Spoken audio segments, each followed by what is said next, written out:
Hello, beautiful hearts. I'm Prairie Vintage. My name's Linda. I'm an energy intuitive reader here on YouTube. I use spirit and my intuition, the tarot, to communicate energies to you guys, amazing viewers. I cannot wait to get into your reading. We're taking a look at why it is you're stuck in whatever situation you're in. Okay, we'll look at where and why you're sort of stuck, and this will help you to maybe free yourself or give you a new perspective in regards to how you can move forward or find a solution or a way through whatever you're experiencing. Okay, this might be something that could be quite triggering. Okay, and so my intention is never to trigger, and certainly when these topics come through, Spirit is always guiding me. So I don't know why sometimes the readings are like challenging topics, you know, like I don't want to have to deliver you news that's going to burst your illusion. I don't take any joy in bursting illusions, but I do feel as though sometimes illusions and denial is what keeps us stuck in a lot of situations, you know, and so we might know intuitively already what we need to do or what we're doing to sabotage or to get in our own way, and or generally 99% of the time the reason we're stuck, you know, has really nothing to do with anyone else. We're the creator, and so we create our own reality. So this is why I feel it might be triggering, you know, because if we were ready to accept what we were in denial about or not wanting to accept, we would have broke free already. So I'm going to communicate to you something probably you already know. All right, but maybe you just need validation, or maybe this serves as sort of a prop up so that you can take this and implement whatever you're needing. Now, you don't have to implement anything if you don't want to, okay? It's certainly always up to you. These readings are to provide clarity, healing, and healing isn't always easy, and it isn't an overnight thing. So maybe we're on a step-by-step process, okay? And maybe we need to be given sort of the right message at the right time to make the right decisions. Whatever your reasoning being, this is certainly going to be something that pulls through here, okay? And so if it doesn't resonate, don't take that message. It should resonate with your intuition. This could be your energy or energy around you. It could be your situation, a person you're dealing with. It could come through from that perspective. Okay, energy is energy, and I can't tell you whether it belongs to you or not. I could just say this is the energy frequency around you at this time. And so if you have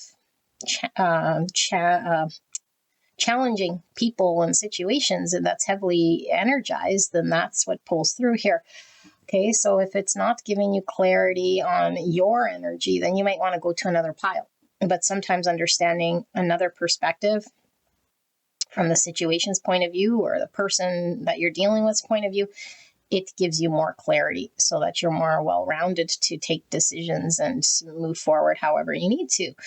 Okay, so I don't want you stuck. I want you in truth. I want you healed, and I want you not to be hard on yourself. I want you to do whatever you need to do, however long it takes for you to be free and blissful and peaceful and just completely at peace with your own situation, okay? So that's my intention, beautiful people. And like I always say here, I don't really change the way I channel. So if you don't like it or you are sort of, I don't know, seeing something that irks you, like my voice or the way it's being delivered, then I'm not your reader, okay? It doesn't really make me feel any sort of which way. If you want me to be however you want, it doesn't matter to me. So you don't need to be here if that's your what you're really hung up on, okay? Not the messaging, but the delivery. Then yeah, definitely not going to be your place. I do hope you stay, but I'm not going to cater to an outside world that everyone's going to have their own preference, okay? There's lots of readers, lots of readings you can go to. I'm just one person channeling here, okay? And so what I channel is always what I see in the most compassionate way that I could possibly deliver it in my most authentic way, okay? I am me, and I try to remove all my opinions and judgments when I do this channel, but it comes through exactly as it comes through. Whatever words come through, the words come through because whoever's on the other side needs to hear that specific word. Words are very removed Okay, they're removed because a word is just a perception and description of something. So however you take that word is going to be solely up to you, and everyone's going to take it differently. That's why Spirit will deliver certain words through me so that the viewer can take away the messages they're needing to take away. And so the same word has 4 different effects, a million different effects on a million different people. It really comes through very specific in order to invoke some form of change, okay? And so this is why these words or these things come through the reading, and everything is meant to come through a reading. If there's an interruption, if there's a whatever, anything that comes through, okay? And sometimes messages come through with aside from just working with spirit and cards, sometimes there's a smell, sometimes there's like all the 5 senses come into play, and if that pops up through the reading, then I will communicate what it is that I'm sensing and what it could possibly mean in regards to your reading.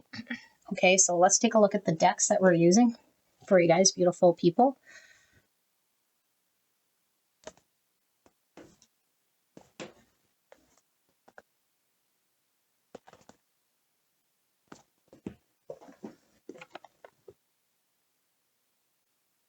And finally, Oracle of Pluto.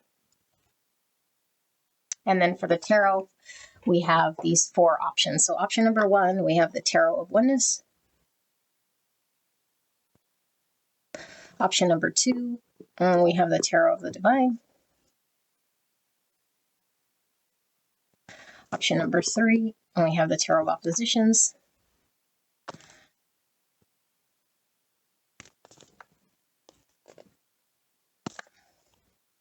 Okay, option number 4, we have the Wizard's Tarot.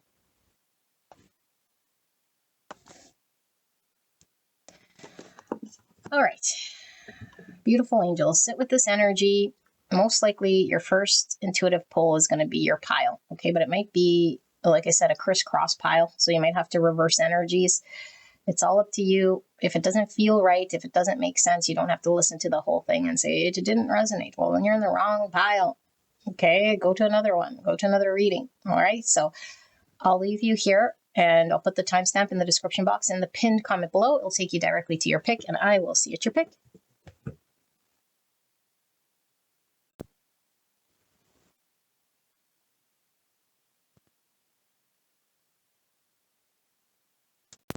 Hello, hello, gorgeous angels. Pile number 1, you guys pick the Tarot of Oneness. We have pre-shuffled oracle cards. I've not looked at them. There's only a few here. We'll pull these with the tarot. Okay, and what we're looking at is a current situation of yours and where you're stuck, why you're stuck, and hopefully shed some light objectively on how you can move forward or break free from this. I do suggest you go listen to the disclaimer so that you know what this reading is about. Okay, energy could be crisscross, meaning I'm tapping into someone you're dealing with, the situation, or again, this could be objectively, so it might be something that's hidden in your subconscious that you know, but objectively it comes through as a truth that maybe you're not wanting to see or accept, okay? And so that might be difficult and contradict your perception. And so we need to have an open mind, okay, but not so open that our brains fall out, okay? But open as in you're not expecting what it is you're going to hear. This way you can intake more messages, okay? We have to have a high level of consciousness here where we're present, open, but if it doesn't resonate, if it's completely something that's not resonating with your situation, it makes no sense, and you have more questions than answers, that is not your pile. Do not force it. I'm not predicting anything here. I'm not even telling you what you need to do, okay? That's between you and the divine. All I'm doing here is reading energy, okay? So beautiful angels, before we get into it, if you guys are interested in a private reading or vintage antique jewelry, you can visit me at prairievintagejewelry.com. I will be having a special from now till Valentine's Day. If you enter OneLove15, that's OneLove15, at the checkout, you'll receive 15% off your readings, your jewelry, your purchases, okay? Thank you for those of you guys who have booked. I'm so excited to get into your reading and see what is being delivered for all those private readings in the collective. Very interesting what's going on out there. All right, beautiful angels, let's take a look at pile number 1. So we have the sword. Oh my goodness. 62, or the number 8. So the moon and the sun. Here's like shadowy. Here's more colorful, divided by the sword. You have sulfur, number 29, or the number 11. And we have the liberator. It says light attributes, freeing yourself and others from outmoded beliefs, releasing negative thought patterns. Shadow attributes, imposing your own tyranny over those you claim to liberate, ignoring legitimate constraints. And then we have the hawk. Okay, so let's do the tarot. Spirit, clear and concise message for the greatest and highest good of pile number 1. Please protect me and the viewer as I channel this message for the greatest and highest good of pile number 1. Where are they stuck and why are they stuck? Where and why are they stuck? So that they understand exactly what's going on in their situation. And so they can make decisions based on this information. Thank you so much, spirits. Please protect me and the viewer as I channel this message for the greatest and highest good of pile number 1. Thank you so much, pile 1. I'm so blessed to be here doing your reading. Thank you so much. I realize you have a lot of readers you can go see. And so I am so grateful that you're here and that I get this opportunity to do your reading. You guys are all very safe and welcome in this space with me today. I do feel there's one more. 2 more? 3 more? Goodness. Okay. Alrighty. So 9 swords revealing itself. And when a card reveals itself, it's most likely the part that's sitting in our conscious awareness. Everything else could potentially be in our subconscious. Okay. 8 swords. Wow. Don't read bottom of the deck reverse. So I flipped this one around. So 8 swords, 9 swords. What this tells me, and let me get my wand. This tells me that the trap here is all one of mental construct. Okay, 9 swords, anxiety, sleepless nights, trapped. And this sometimes happens when we do certain things. Okay, when we are engaged in certain ways. And then we have afterthoughts. Okay, we have afterthoughts. So we could have, I wish I should have done this, or I could have said that, or should I go do this, or should, like, we're really in the thick of it. Okay, it could even be dark night of the soul, depending what we're going to see here. If we see like death card, we might be going through a dark night of the soul, which is an existential crisis where we're even questioning our own sort of reality. Okay, and we have 8 swords here. So what this tells me with this 8 swords, this is like the mental prison is the problem, because the thought itself is what's creating the limitation in your world. Okay, and so if we believe our thoughts to be true, whatever it might be, good thoughts, bad thoughts, again, there's no such thing as good, bad, but in our mind, we categorize this good, this bad. Okay, and the minute we start to put labels on things, we automatically create a limitation. Automatically. It doesn't matter if you're putting a good label or a bad label, because by labeling something, you're already giving it and determining an outcome or a value to that thing. Okay, and so let's say, for example, this is very neutral, but I'll give you an example, like a bird. Okay, when I say bird, you have a bird that comes to mind.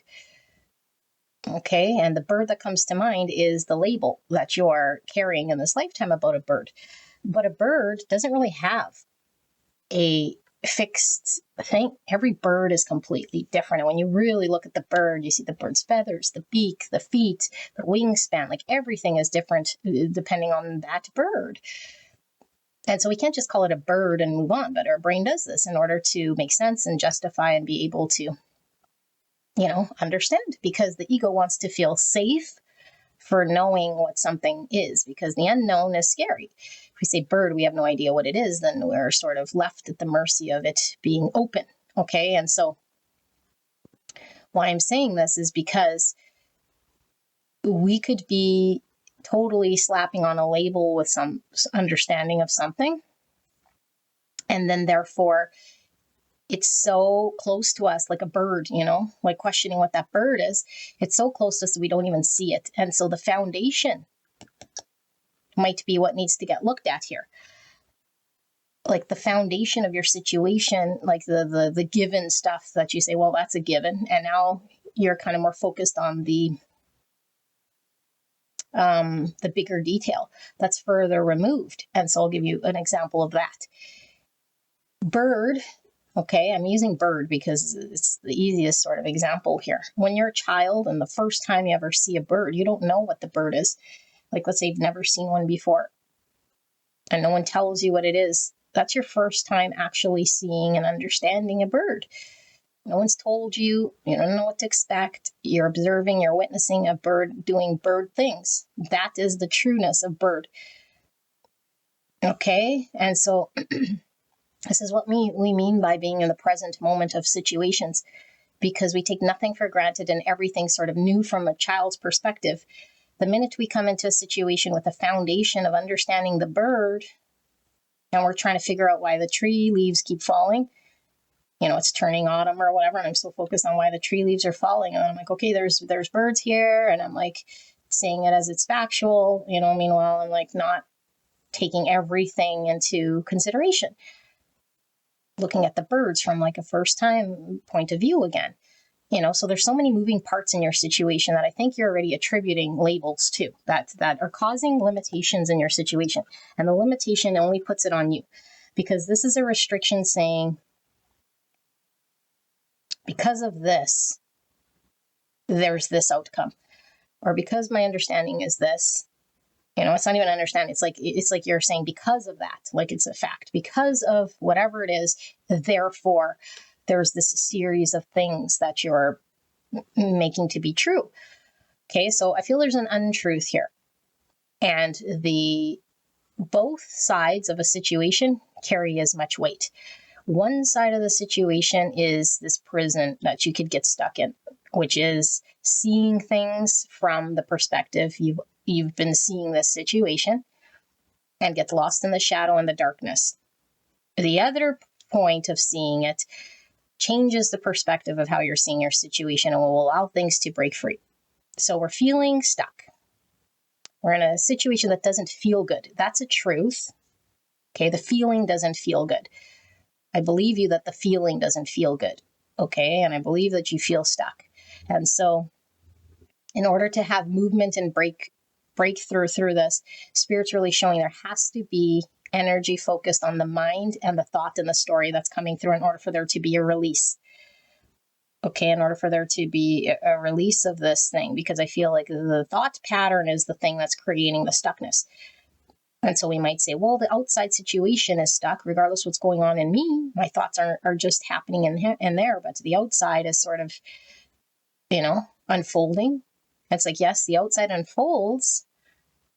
Okay, and your outside world is going to unfold for sure, because the divine unfolds however it unfolds. But you're an extension of the Creator creating your reality. And so, like I said, if I already predetermine a label on the bird, I'm going to see it or see through the bird. If I come with a whole new innocent eyes looking at this bird, I might have a complete different experience. Witnessing this bird in flight for the first time might give me a whole different experience.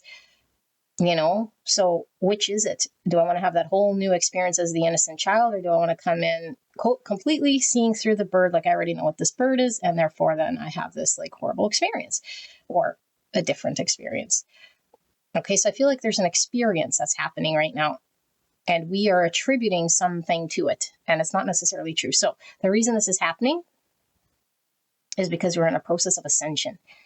What is ascension? Ascension is us releasing certain parts of our egoic lower self, the carnal self, the self that has trauma, the self that sort of is on program, the subconscious self that acts out in our world. And we're becoming very aware of it. But in order to become aware of it, we have to rise above the mind. We have to see our own subconscious playing out. And why do we have to see it? We don't have to do anything. But in order for us to gain perspective, we can't be in it. It's like, let's say you have a book, okay, and it's a fairy tale. And if you're the character in the fairy tale, like let's say Red Riding Hood, and you're Red Riding Hood and you're going through there's no way you'll understand that story because you're Red Riding Hood going through the motions. But let's say you're the reader reading the book of Red Riding Hood. You still know the story here, but you're removed so you can read the story and understand it from a different perspective. So your life is unfolding like a story. you can be right in it and be Red Riding Hood, or you could rise above and see yourself as a character that's playing out. And you have way more control. Okay, now I want to say control. Control is an illusion, but controlling what you manifest, controlling your state of being, because nobody can dictate your own emotions but you. And so if you're in a state of panic and fear, it's because you're creating your panic and fear inside of you. You're a Red Riding Hood. You're not observing it. Okay, and it's difficult to do because if we really believe, it's all about belief. If we really, really, truly believe we're Red Riding Hood, we have a limitation. I'm in this story. Nothing anyone could tell me is going to pull me out of this. I assure you, I assure you, I assure you, I assure you, like you see me here. You are not Red Riding Hood. You might be experiencing that because you're reading this well-written story. You're so immersed in it. You believe you are. Rise above, higher state of consciousness. Okay, and so the higher state of consciousness allows you to see your situation from a more elevated perspective. And so now our emotions aren't pulled into the thought so much. It's like the thought might still come, for sure. We can't stop our thoughts. Our thoughts come. Okay, so if we're trying to like be positive, all we're doing is suppressing thought. That's not going to work. We can't feed empty positive thoughts because that's like optimism. That doesn't work. You know, like the law of attraction. If you think positive thoughts, then it's going to happen. And so you start to, oh, I'm negative. Let me go back to the positive. No, not like that. Okay, that doesn't help anybody. It's like observing the thought that comes and knowing you're removed from that thought, that thought isn't dictating who you are, and seeing that thought come. But we don't attach to the thought with our emotion and think that it's real. We don't believe that it's real. We see it and we say, okay, here comes the thought. It's really, really well disguised here. It's trying to make me convince itself that it's me, but I'm not part of this thought. And so I don't need to turn it over in my mind and feed it my energy. I just see it. I acknowledge it. I don't try to shove it away or try to do anything other than rise above that thought. Know that there is no limitation, because if we truly understand, okay, that the universe, this is why it's all about belief, you know, and the belief that we hold makes it true. So if we truly believe that the universe is infinite, abundant, happening all at once, there is no limitation. How could there be a limiting anything? There can't. There isn't. Everything all at once is happening right now in an infinite universe of the intelligent creator, okay? Anytime there's a limitation, it's one that the humans putting there, the lower self puts. Okay, so once we have a higher state of consciousness, we could see this. We free ourselves from the mental constraint here, and we come into more of a better experience, okay? If there's such a thing as better. The experience is different. It changes the experience. Okay, so let's take a look at what we have here for tarot.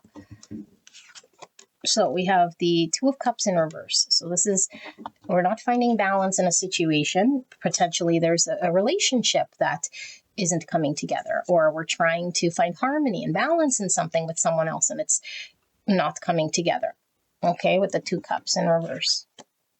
Five Pentacles, left out in the cold, scarcity mindset. So there's a world out there and I'm over here, and this is why I'm out in the cold. Limiting mindset. There is no out there. You're not in the cold unless you believe to be in the cold with this Five Pentacles, okay? Four of Swords. So there might be a break or a separation in a relationship or a connection of sorts where we're sitting with our own thoughts, again, more swords, in order for us to heal.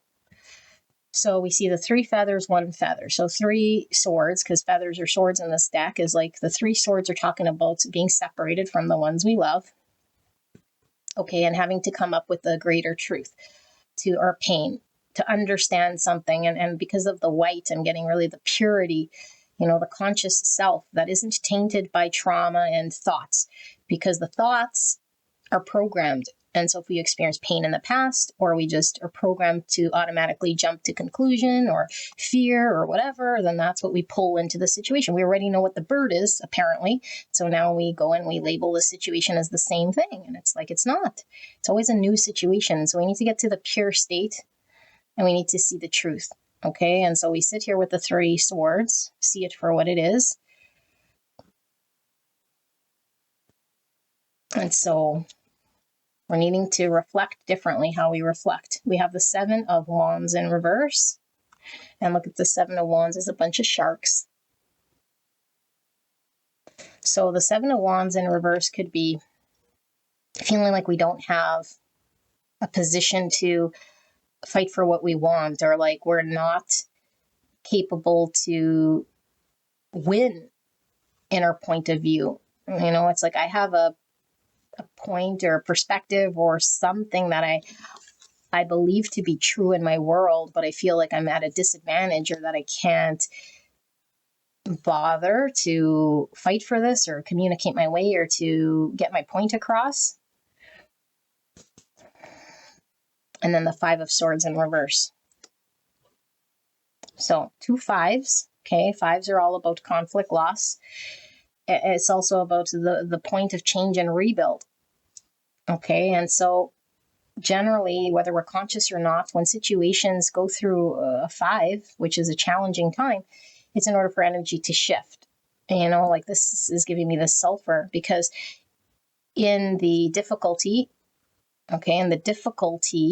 that is when changes can happen, because new insights might change, energy change and shifts. Okay, but if we don't get to the root, we jump on board with the change because we don't want to sit out in the cold. We don't want to have arguments or, feel heartbreak. We get on board, but we don't really fix the root of an issue. And so is that really ascension, or is that sort of, I don't know, like just trying to get out of a state of a 5 pentacle in order to find peace and harmony? Because I feel like in this situation, you want peace and harmony. So much so, I feel that you're in some hellish prison, and no one's going to want to spend longer in this hellish prison than need be. So what's going to happen here is the minute we get an opportunity to get out of this hellish prison, we're going to take it. But then we're at the mercy of the ups and downs of what's in front of us. So let's say this situation with this person or this imbalance, the thing that's not harmonious, suddenly goes sideways again. We're back here again. We're back here again. We're back here again. And so what Spirit's talking about to get out, because I think this is a more layered sort of message here, is the need for ascension to rise above the thought. So we're not pulled by our emotions every time the turbulency of the up down of a relationship goes down. Because every time it's bad, it's really, really bad, and I'm here.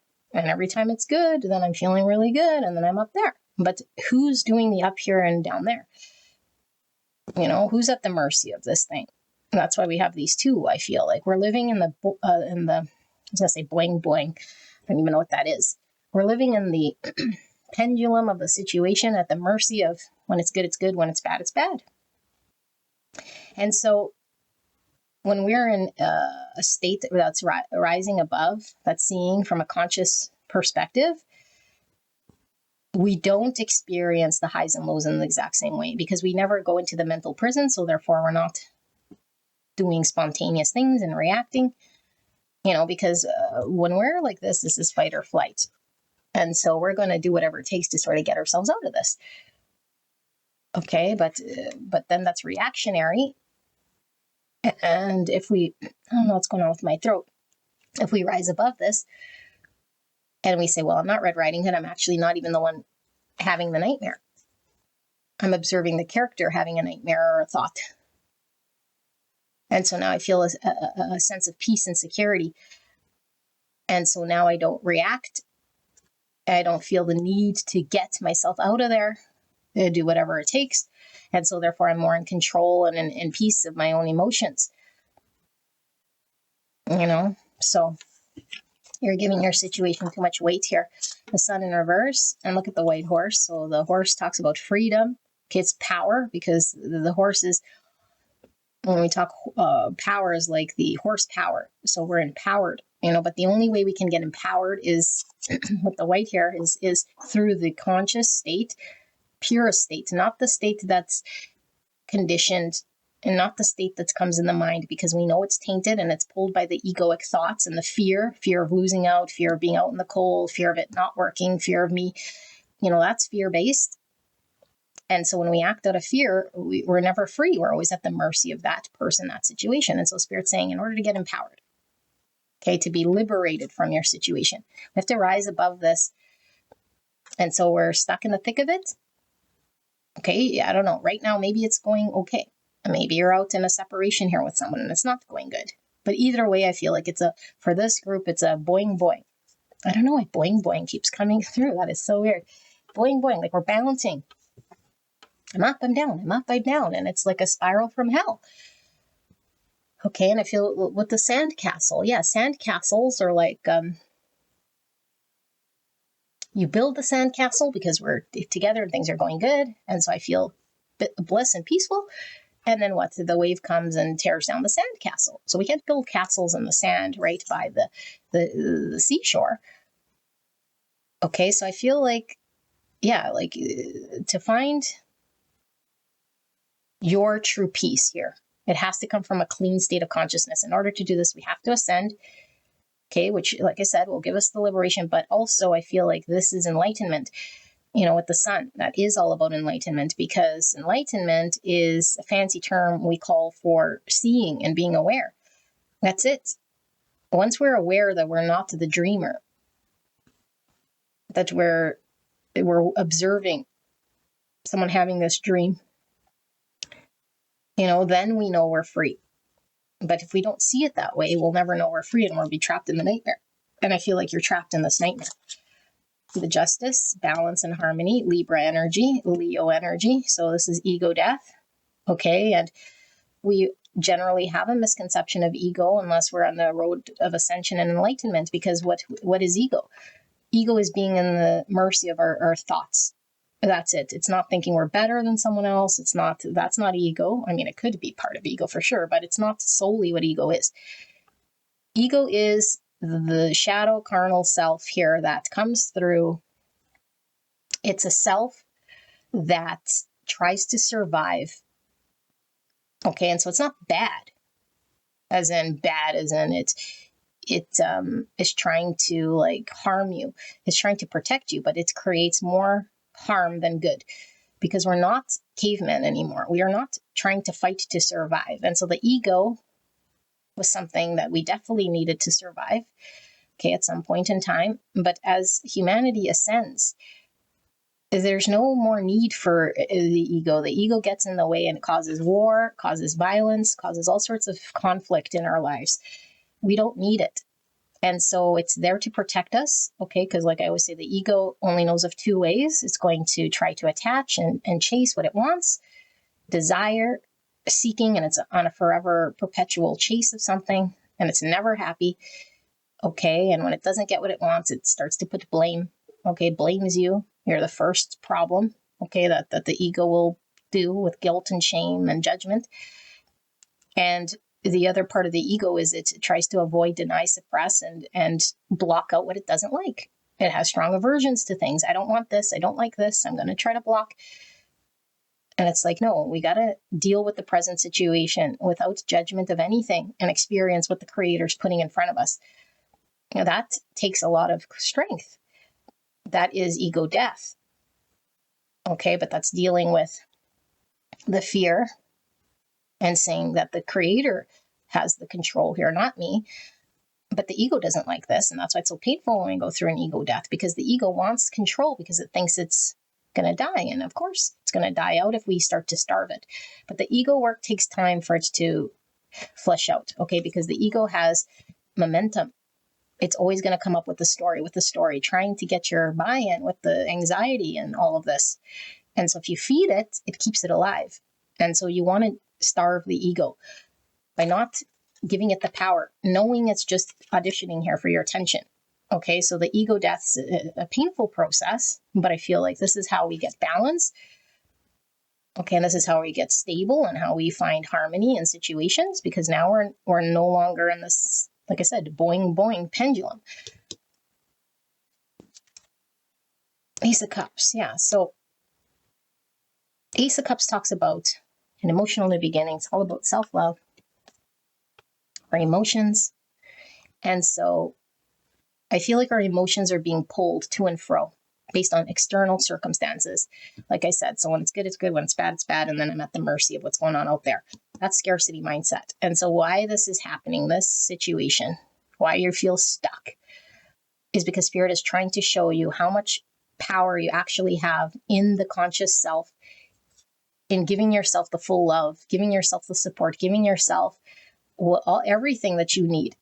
It all comes from the inside. And then the out there starts to manifest differently. But you have to believe and experience it firsthand, or else all we know is the world that we've lived. And so we start to perpetuate the same challenges.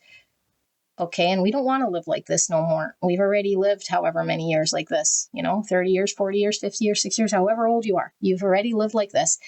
It never went away. And so we think this is the only way. It's like, no, there's a freer way when we shed the ego. But we have to make the conscious choice. And we have to want it. We really have to want it. We don't want to be in suffering.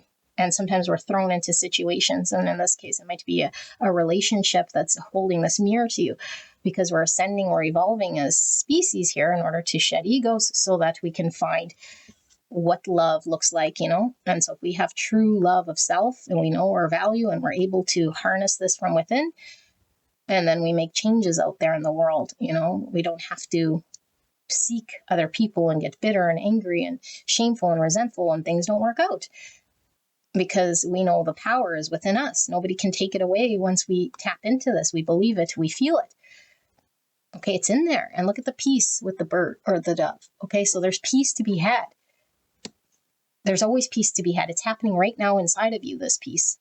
You're not tapped into it. And so I feel like Spirit is really saying, when you tap into this peace, you're going to watch your situation break free. That's when you're going to notice there's harmony here. Okay, there will be harmony pulled towards you. The outside is going to match what's going on the inside. And so the key is here within. Ace of Wands, look at the new beginning. Okay, a new beginning here. And this is a lizard. And so the lizard could be talking about a dream state.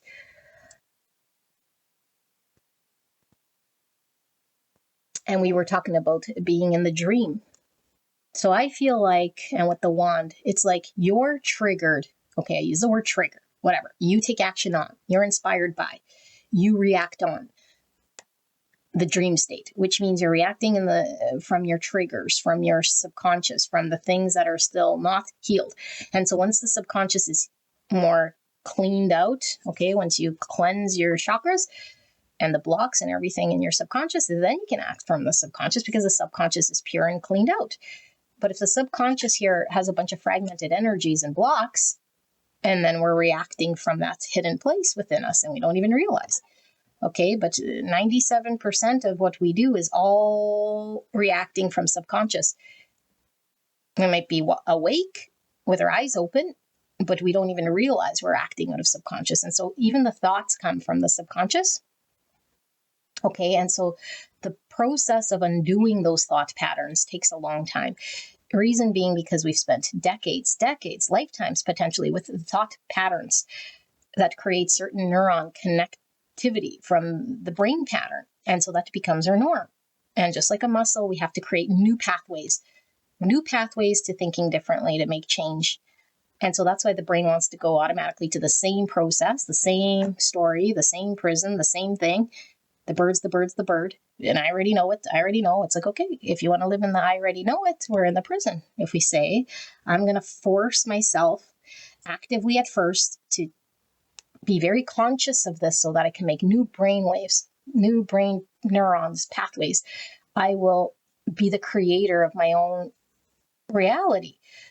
Okay. And when I say force, it's like at first, because the inertia of the ego pulls you in. And it has a very strong pull. So we have to be conscious of getting in there, and our desire and our power has to be stronger to get in there, to fight for ourselves back, our pure self. And then once the ego falls and it no longer has momentum, we connect to the truest part within us, and it stands on its own after time. Thoughts still come through. Buddha still has thoughts, so we still have thoughts, but it comes and goes just like a cloud. There is no heavy weight to it. It doesn't pull on emotions. It's just sort of there, And so when we do give in to the thought, we can't get stuck in the judgment. We can't get stuck in the story again, because we're just giving back to the ego.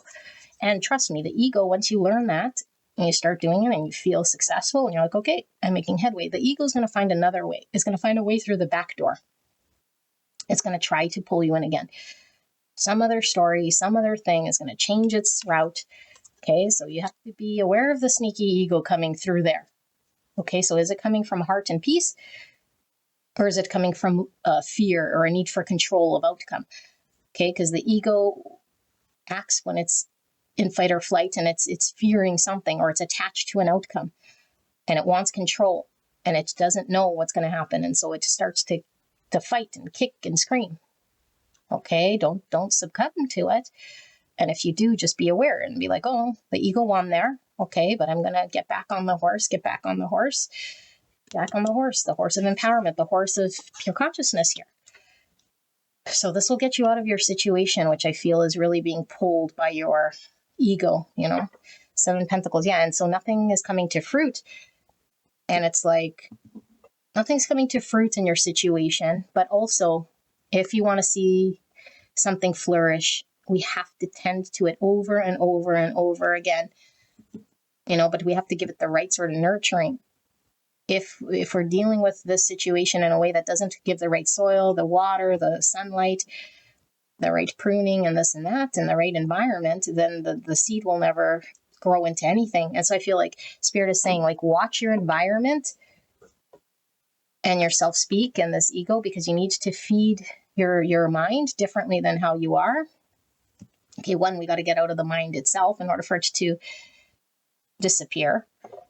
And then when we observe the mind here, we know that our mind is going to be dictating a certain story, and we have to be very conscious. What is the mind dictating right now? How much truth is in this? Is it stemmed from a place within my heart? And so the heart's going to know when to take action. It doesn't react out of fear. And so it's when we feel a calling to do something, it's very natural when it comes from the heart and the intuition. It's like we just do it. It's like peaceful, it's blissful. We're guided to do it. Okay? There's no thoughts, there's no back and forth, there's no tormenting ourselves. Should I not? That's all ego. The heart's going to be very pure when it's like, this is what I'm going to do. It just does it. It doesn't even sit in the mind. It just sort of acts. The response of the heart is the purest form we could be when we're taking action. There's no second thought of the heart. Okay? If there's ever a second thought, it's because the mind's already in there. The ego already got in there to try to contaminate situations. So, pile number 1, this is your reading. I love you very much. I hope this helped you. And I know it's not easy. Go check out other readings that might help you, and maybe save this reading if you're ever feeling stuck again. Because I feel like this is going to take time. It takes time to get here, okay? Ascension isn't easy. And just don't be hard on yourself, and know that it's a step-by-step process here. And I don't want you like this. This isn't good. But this is the limiting. This is what's creating the limitation right now and the unhappiness in your world. Nothing else. Nothing out there has power over you, okay? I'll see you at the next one. Bye-bye. Hello, gorgeous angels. Pile number 2. You guys picked the Tarot of the Divine. Absolutely gorgeous. Can't wait to get into your reading. We're looking at, where are you stuck? Why are you stuck? Okay, and maybe this will give you some insight as to some guidance, so that when you see objectively what's going on, you can make different decisions. Okay, I do recommend you go listen to the disclaimer, because this might be a very triggering, challenging reading, because like I mentioned there, most times we're stuck because we don't want to see the truth. Okay, and I say truth because the objective truth is definitely different than our own perception. Sometimes we're very much aligned, but we can never get to truth. Okay, we always have the filter of our own self or perception that clouds things. Okay, and so this might come from a reverse sort of perspective. Could be your situation, could be someone you're dealing with, and this could sort of come sort of in a skewed way to deliver a message, but it's still your situation, or it's still your circumstance. Okay, so keep an open mind so that you can really be receptive to this messaging, but do not let it force you to believe it's your pile if it doesn't resonate. It has to resonate for you. Okay, if it makes complete no sense and it leaves you with a whole bunch of questions, it's not your pile. You can go to another reading. Okay, so that's why it's important to use your intuition. Now, for those of you guys interested in 15% off of all readings, all vintage jewelry, you can visit me at prairievintagejewelry.com. Enter in OneLove15. That's OneLove15 in the checkout to receive 15% off. And for those of you guys who have booked readings with me, I'm so grateful. Thank you so much for all of your support. Okay, let's take a look at the pre-shuffled oracle cards, shall we, to see why and where you're stuck and give you some insight into this. So we have Eros, and we have number 71, and that's number 8. Wowzers. Okay, hold it up so you guys can see. So Eros is like that fire. It's like wand energy. You know, it could be your sexual energy, but it's also where the creative energy is housed. It gives us passion and fire. It's like the animal side of us. You know. So, and we have spring, number 17, or the number 8. So now we have 2 8s. Yeah, no. What is this? Yeah, 71, 8, 2 8s. So 8 is a number of movement, change, attainment. Okay, it's also strength. And strength is the Leo energy, which is the lion. Okay, that is ego. It's about having courage to face certain things, knowing when to be held back and when to move forward. So I'm getting the 2 energies because this is like animal instinct to move forward, you know, passion and fire, and sexual energy that's lit, and this is like frozen stuck. Okay, but it's thawing out in some way here. And it's also star energy, which is Aquarius. So we have Leo, Aquarius. And so star energy is all about our wishes and our hopes for future attainment. We have Goddess, light attributes, the feminine expressed through wisdom, nature, life force, and sensuality. Oh my goodness, look at that picture. Shadow attribute, exploitation of the female nature and form. Oh my goodness, what am I reading for? Elephant. Look at that. We had an obstacle. Elephant could talk about a big obstacle. You know, the elephant in the room, the heavy thing that we can't move, but the elephant could be talking about a past situation, a memory, a past experience. Oh my goodness. Yeah, I'm getting like the 2 for sure here. Okay, let's pull some tarot then. Spirit, clear and concise message for the greatest and highest good of pile number 2. Please protect me and the viewer as I channel this message for the greatest and highest good of pile 2. Thank you so much, pile 2, for allowing me to tap into your energy, the energy around you at this time. I'm so blessed to be here. Spirit, pile 2, where are they stuck? Why are they stuck? Can we get some insight as to their situation? Why they're stuck, how they're stuck, what's going to help them to see objectively what's going on in that situation. These cards, I don't know if you guys are tarot readers, but do your cards bow like this? It's so annoying. They have like this, I don't know if they sat in like humidity or something, but been like this since day one. It's annoying. All right, so yeah, can't get straight. So maybe we're trying to force something to get straight. You know, maybe we're not working with it. We're resisting something as the way it is. Okay, gotta get energy out. So, Spirit, clear and concise message for the greatest and highest good of pile 2. What's going on here? Why are they stuck? We have the World in reverse. We have the 3 wands in reverse. If she's climbing a ladder. Okay, ladder could represent ascension, coming to a higher level of understanding or consciousness. Okay, 10 cups in reverse. Why is this world here, Spirit? Why is the world here? Why is it that pile number 2 is stuck? We have 7 coins in reverse at 7 pentacles. The Queen of Wands in reverse. Oh my goodness. Queen of Wands is Aries, Leo, Sagittarius. And we have the 9 of coins, 9 pentacles. Under the deck, we have the High Priestess, Pisces energy. Under that, we have the Lovers in reverse, which is Gemini energy. What's under that? We have the King of Wands. Look at the King and the Queen of Wands. Aries, Leo, Sagittarius, Gemini. Okay, let me sit with this energy and see what pulls through here.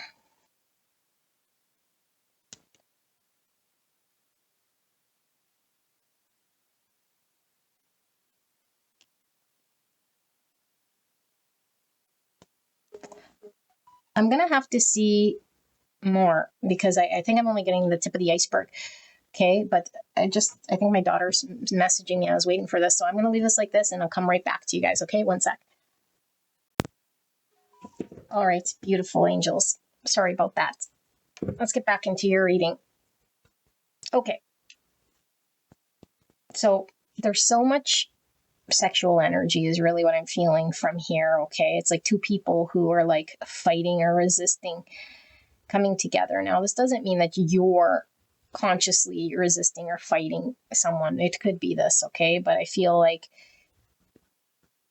there is an energy of blockage here, whether we're consciously aware of it or not, that is stemmed from the past. And so you could be dealing with someone that's resisting.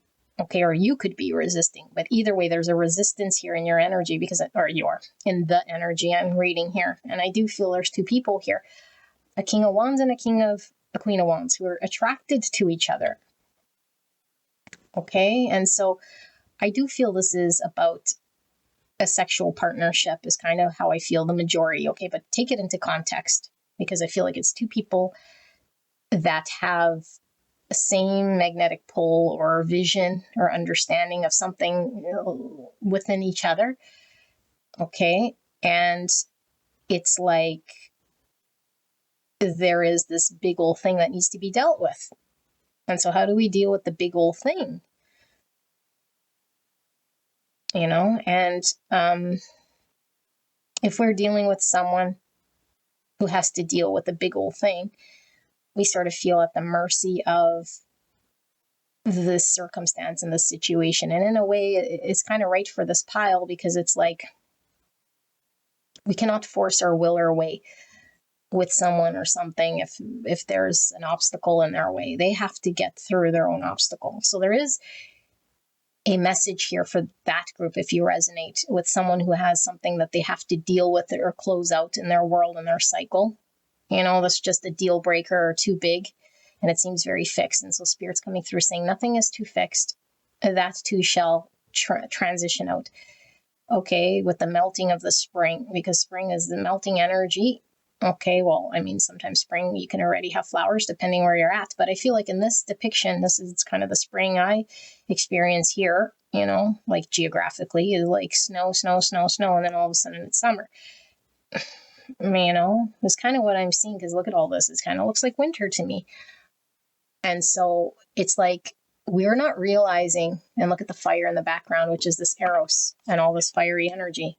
We're not realizing the power of the fire passion that's actually thawing this elephant or this frozen state of our current situation. There's a fire happening here. There's a melting of this obstruction that's happening gradually over time in some way in the background that we might not be seeing physically happening or manifesting in front of us. That's equally as powerful as something we could see. And it's interesting here, we see the mouth, we don't see eyes, we don't see nose. So I feel like Spirit's talking about you not seeing the power you have in a situation with someone that feels very stuck here. Okay, and because you don't see it, you might be doubting, or you might see it as something that's insurmountable, and it is very fixed and stuck. And Spirit is saying no. So it's not moving forward, or it's stuck, and we might feel like this reverse Queen of Wands. Sometimes reverse Queen of Wands could be somebody who, there's different ways we can read it, because sometimes it's someone who's manipulative or wants their way or is very much cunning in some way, or it could just be someone who's underpaid and undervalued and underappreciated, and it doesn't feel beautiful in some way because they're rejected, and so how do they take this rejection? And so I think the Spirit is saying there's something not moving forward. Okay, and we're needing to potentially observe how we're taking this rejection if we're on the flip side of this thing and feeling rejected. We don't have to do anything, like I always say, but if we're trying to find a solution here out of what we feel, because I feel this doesn't feel good, something didn't work, and maybe we had to throw in the towel on something, but we didn't get closure, or it didn't close out fully, and so we're still feeling the same intense feelings. And Spirit is saying the only way for us to be sort of liberated here in this situation is to climb higher, so we could see the situation from a higher perspective. It didn't work and it's stuck. Okay, that might be true. And now we feel rejected. And so now there is where the perception is. It's like we feel rejected, but are we really rejected? Maybe the situation is at a stop. But does it take away from all the other stuff that's happening? Because I feel like there really is a passion. There really is a thing. And so we might say, well, this person obviously didn't choose to partner up with me, or didn't choose to express this, or did something here that got in the way. And it's like, it's a deal breaker here, because whatever your storyline is. And so Spirit wants you to examine this. And for one, Spirit is saying your energy is impacting the situation, whether you're seeing it or not in the energetic realm. Okay, things are melting here. Wherever there's elephant, which is, like I said, the obstacle or the big thing that needs to be dealt with, it's being dealt with here. And so our pleasure or pain is really dictated on where you're sitting on this ladder. So if we're down here, we experience the experience in a painful state. We see what didn't move, we need closure, we might get vindictive, we might feel undervalued, we feel just not good. But if we rise above and we say, you know what, I know how this person felt, I understand there's something here that's intuitively I can't deny, like, unless I lie to myself. Like, I feel like for this group, you have a strong intuition about something with this high priestess. So this is like, again, no eyes, but a knowing. We don't see it, but it's happening. We don't know for sure, but we feel it almost like it's real, and it is real. And so Spirit's giving you this confirmation here. Okay. And so I feel like what's happening here is this partnership didn't come together, this harmony, and like I said, if it's not an intense lover, then I don't know, like maybe a business partner we really wanted to work with, or someone we really had a plan with for the future. But I can't help but feel this sexual energy. But like I said, even from the sacral, that is creator energy. So it could be someone we wanted to create something with, in the field of creativity, whatever this thing is. So it didn't work out and it's not coming together. And so I feel like we see this potential.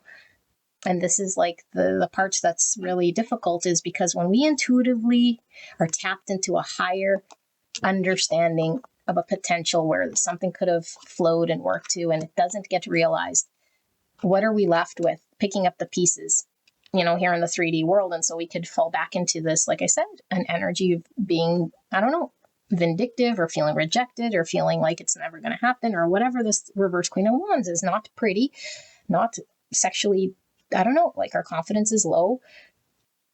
Okay. And really has nothing to do with our attraction or how attracted we are, I should say. Okay. And so the reason this is happening too is, like Spirit is saying here, this 9 Pentacles is all about confidence.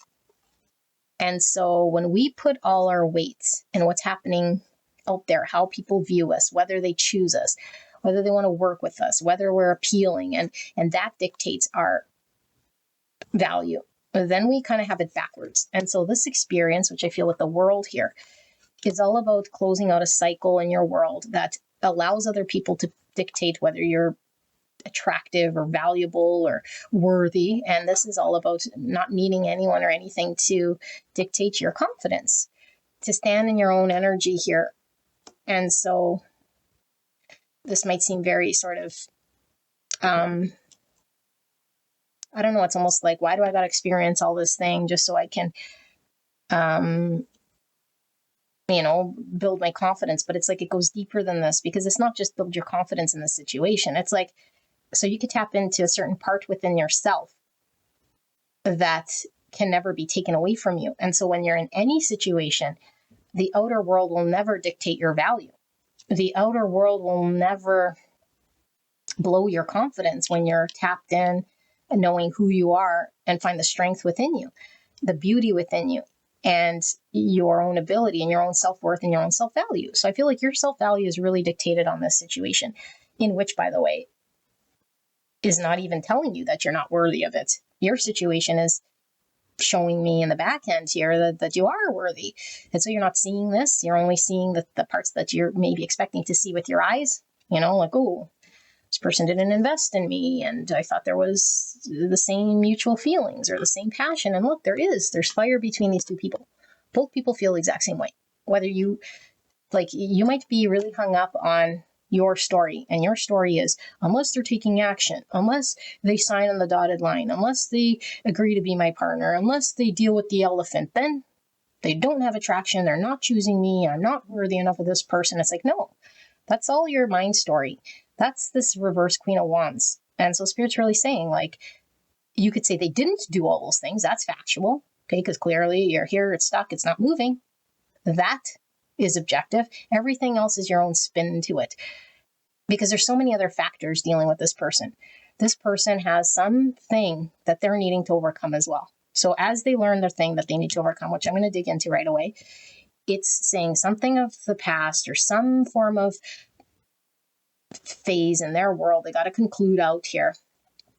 Okay, in order for them to learn something and close a chapter of their own world, they have to go through a cycle or a lesson or a learning.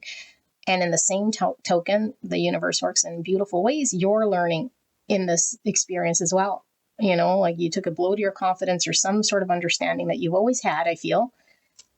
But I feel like maybe it never got triggered in the past, because we are a pretty powerful, intelligent energy. Like I feel like you're very wise when it comes to, I don't know, like business and relationships, and just you're beautiful, you're intelligent, you're confident, like all these things. And so are we really, when one person holds the key and shatters our own perception of ourselves? And I feel this is what happened. And it happened here in order to overcome this sort of unhealthy way of how we engage, because we're never going to be everyone's sort of, like I like to say, cup of tea, right? And we don't need to be, and we don't need to strive to be. But this is maybe one person where we wanted to have buy-in, or we wanted to win over in some way. Okay, and so I don't feel it's over, but I feel like the lesson here has to be learned. It has to be closed. It has to be understood so that we're standing on our own.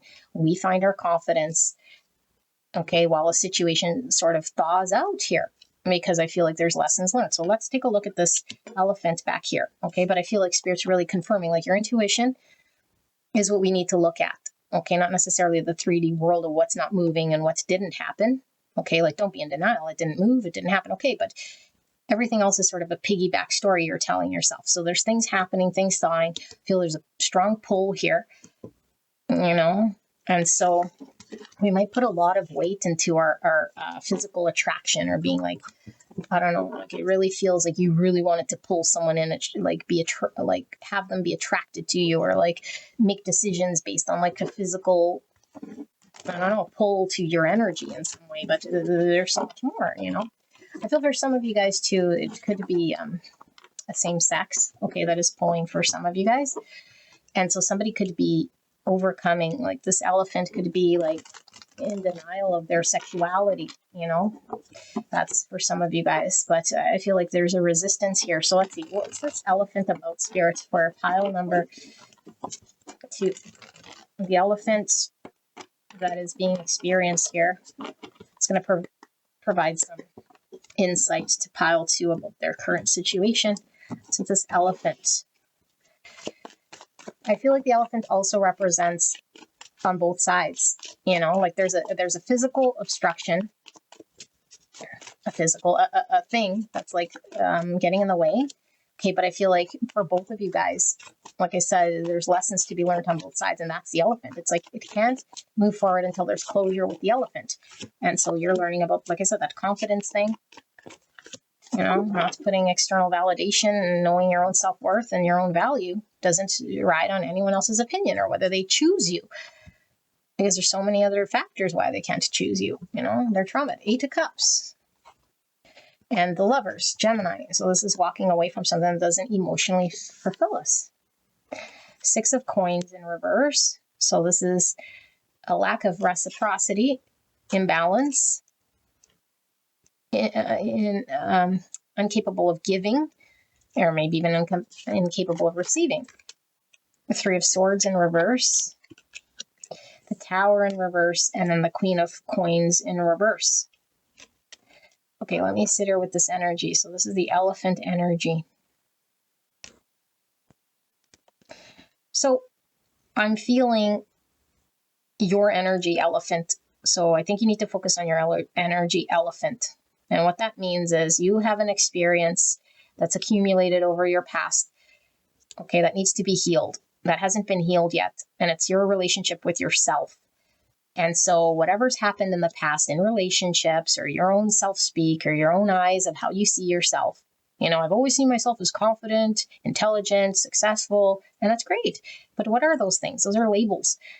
Nobody cares. Okay, so if you're attached to an image of yourself, it's an illusion, because an image is not a thing you can hang on to. An image is just an illusion. It doesn't exist. So your story, your attachment to that one needs to be completely absolved. Okay, so we want to create these things, the ego, so it feels confident. Okay, that's why the ego's there. And so we can say, I have a healthy ego. I feel confident about myself and I can get things done. That's all illusion. It's all illusion. It's stories we tell ourselves. Okay. And we tell ourselves in order to protect ourselves. That's what the ego does. So it tries to make up a story why we're better. It's like, no, we're not better or worse than anyone else. And so we don't want to be thinking that we're shit and have low confidence. That's also ego. We have to get a healthy ego, which is no ego at all.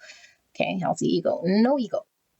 And so we're learning to deal with the pain. And the pain here is, I feel we've been rejected in a current situation, but it's triggering this elephant of the past. Okay, and it's like we need to find the confidence in our own self that isn't dictated by an external world. The external world isn't going to give us our value. The external world isn't going to determine whether we're worthy of something or not. And so I feel like, again, because we're missing the eyes, and it's the pentacle, I feel like you have an understanding that's unhealthy right now. That's like, if it doesn't form and manifest in this 3D world, everything else is just, that's the illusion. But you're wrong. And we saw the high priestess, and I say wrong is because your way of seeing it is skewed. And so you could see it that way and be right. Okay. But it's your perception. And so, yeah, it's right from your perspective. But from the universe's perspective, there's an objective truth that you're not seeing. And that means there's a whole bunch of things that could be existing that you're not seeing because you're in your own illusion story. And your illusion story is telling yourself, if I don't see it, meaning this person doesn't choose me in a pentacle way, or I'm not seeing it in this 3D world of a giving to me, and I'm touching and feeling, and I can rely on it and be confident that it's here in front of me, then I will forever believe it doesn't exist. And it's like, well, no.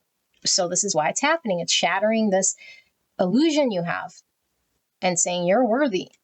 Whether someone else is choosing you or not choosing you, or you're seeing it or not seeing it, is irrelevant. Like let's say, for example,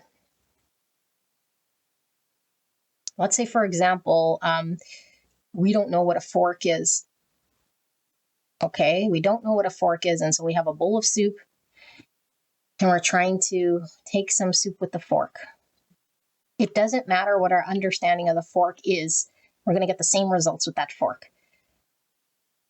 So whether we believe it to be a spoon, whether we think it's going to be effective, whether we have an illusion about what it could be or what it should be, it's irrelevant. The fork is the objective truth. It's a fork, and it's going to do the same thing in that soup. So you have an understanding right now that is untrue, that someone else is going to dictate your value, that their belief of whether they choose you or come together with you is what's going to create some sort of confidence or form some form of stability in your world. And Spirit saying, I come here to crack that illusion because I don't want you to be dependent on someone else's energy to dictate, and you need to heal this part of yourself. And so this is why it did not work. Okay, and so we need to understand this, but I also feel like there's the other energy coming here, because I think this person is also, and I think this is maybe what's going to help you in regards to this person. They're being asked to identify where they're emotionally unsatisfied in a situation so they can leave, but they have fear. And that could be the greater truth here that you don't see, is like, there's a whole other story here that this person has to deal with themselves. They have to reflect. They have fears. They have things here. This is why it's not coming together. And so now your confidence is saying, oh, okay, good. They have a bigger reason. It's like, no, No. Even if they didn't have things or they did have things, it don't matter what this person's doing. This needs to be addressed because we have big illusion. And I feel like you want closure. You want to know that this person has, I don't know, maybe you're seeking, is this person happy or are they not happy? Like, because now my energy is going to be dictating, like the more unhappy they are here, or, the more their situation is kind of pulling them and the more control their situation, it's like it validates me. It's like, no, it doesn't matter if this person is pulled, unhappy, happy, retarded. It doesn't matter. Okay. What matters here is your own confidence in yourself. Okay. And your own confidence in yourself is not dictated externally. And so you have a big old obstacle here. And this was generated over time, or one experience that you had that's told you that you were this. And now you need to know that your own value doesn't sway, it doesn't sway. And so, but there is the message here of this person being in this situation. They have a situation they need to walk away from. And it's like, maybe they had a choice between two lovers and they chose the wrong lover or the wrong partner or the wrong path. And it's like, they have to go through the navigation of realizing it's not for me, it's not happy, and I should have picked pile number 2.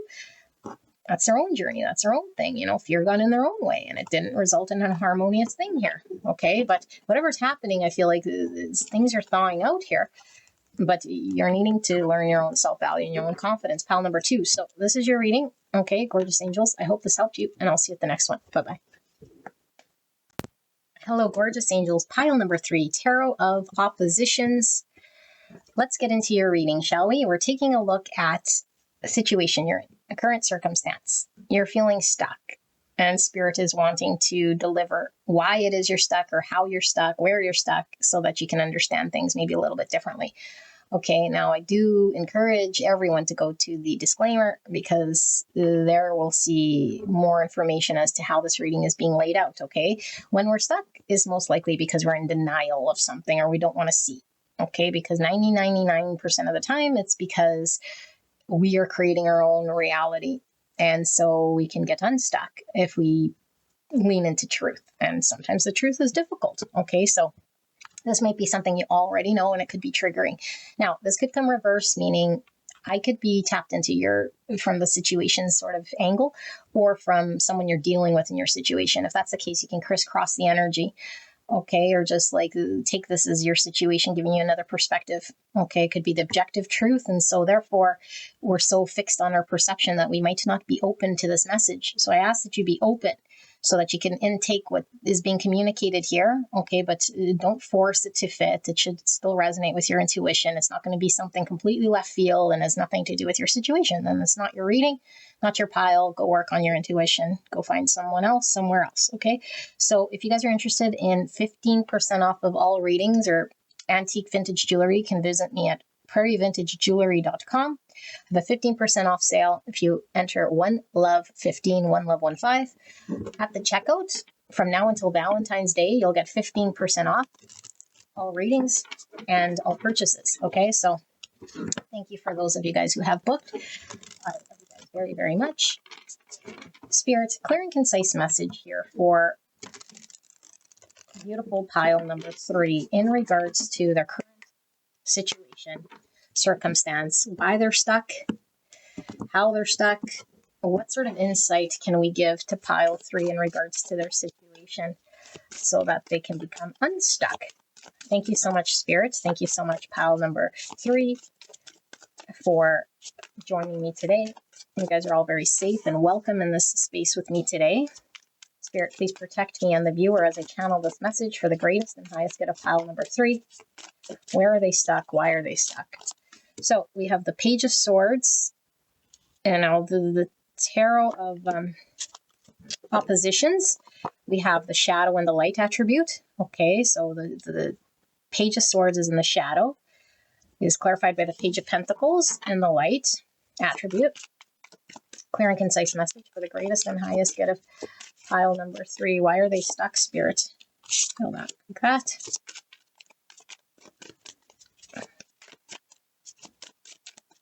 Why is pile number 3 stuck? What do they need to know? And we have the Wheel of Fortune and the light attribute. Okay, so we have pre-shuffled oracle cards that have not looked at, and we will we'll reveal these shortly here. So what's generally when cards reveal themselves, it's because we have, oh my goodness, I'm sorry about that. Okay, make sure my volume is off. I always forget now that I'm not recording with my phone. Okay, so beautiful angels. When the cards reveal themselves, it's something that is in our conscious awareness.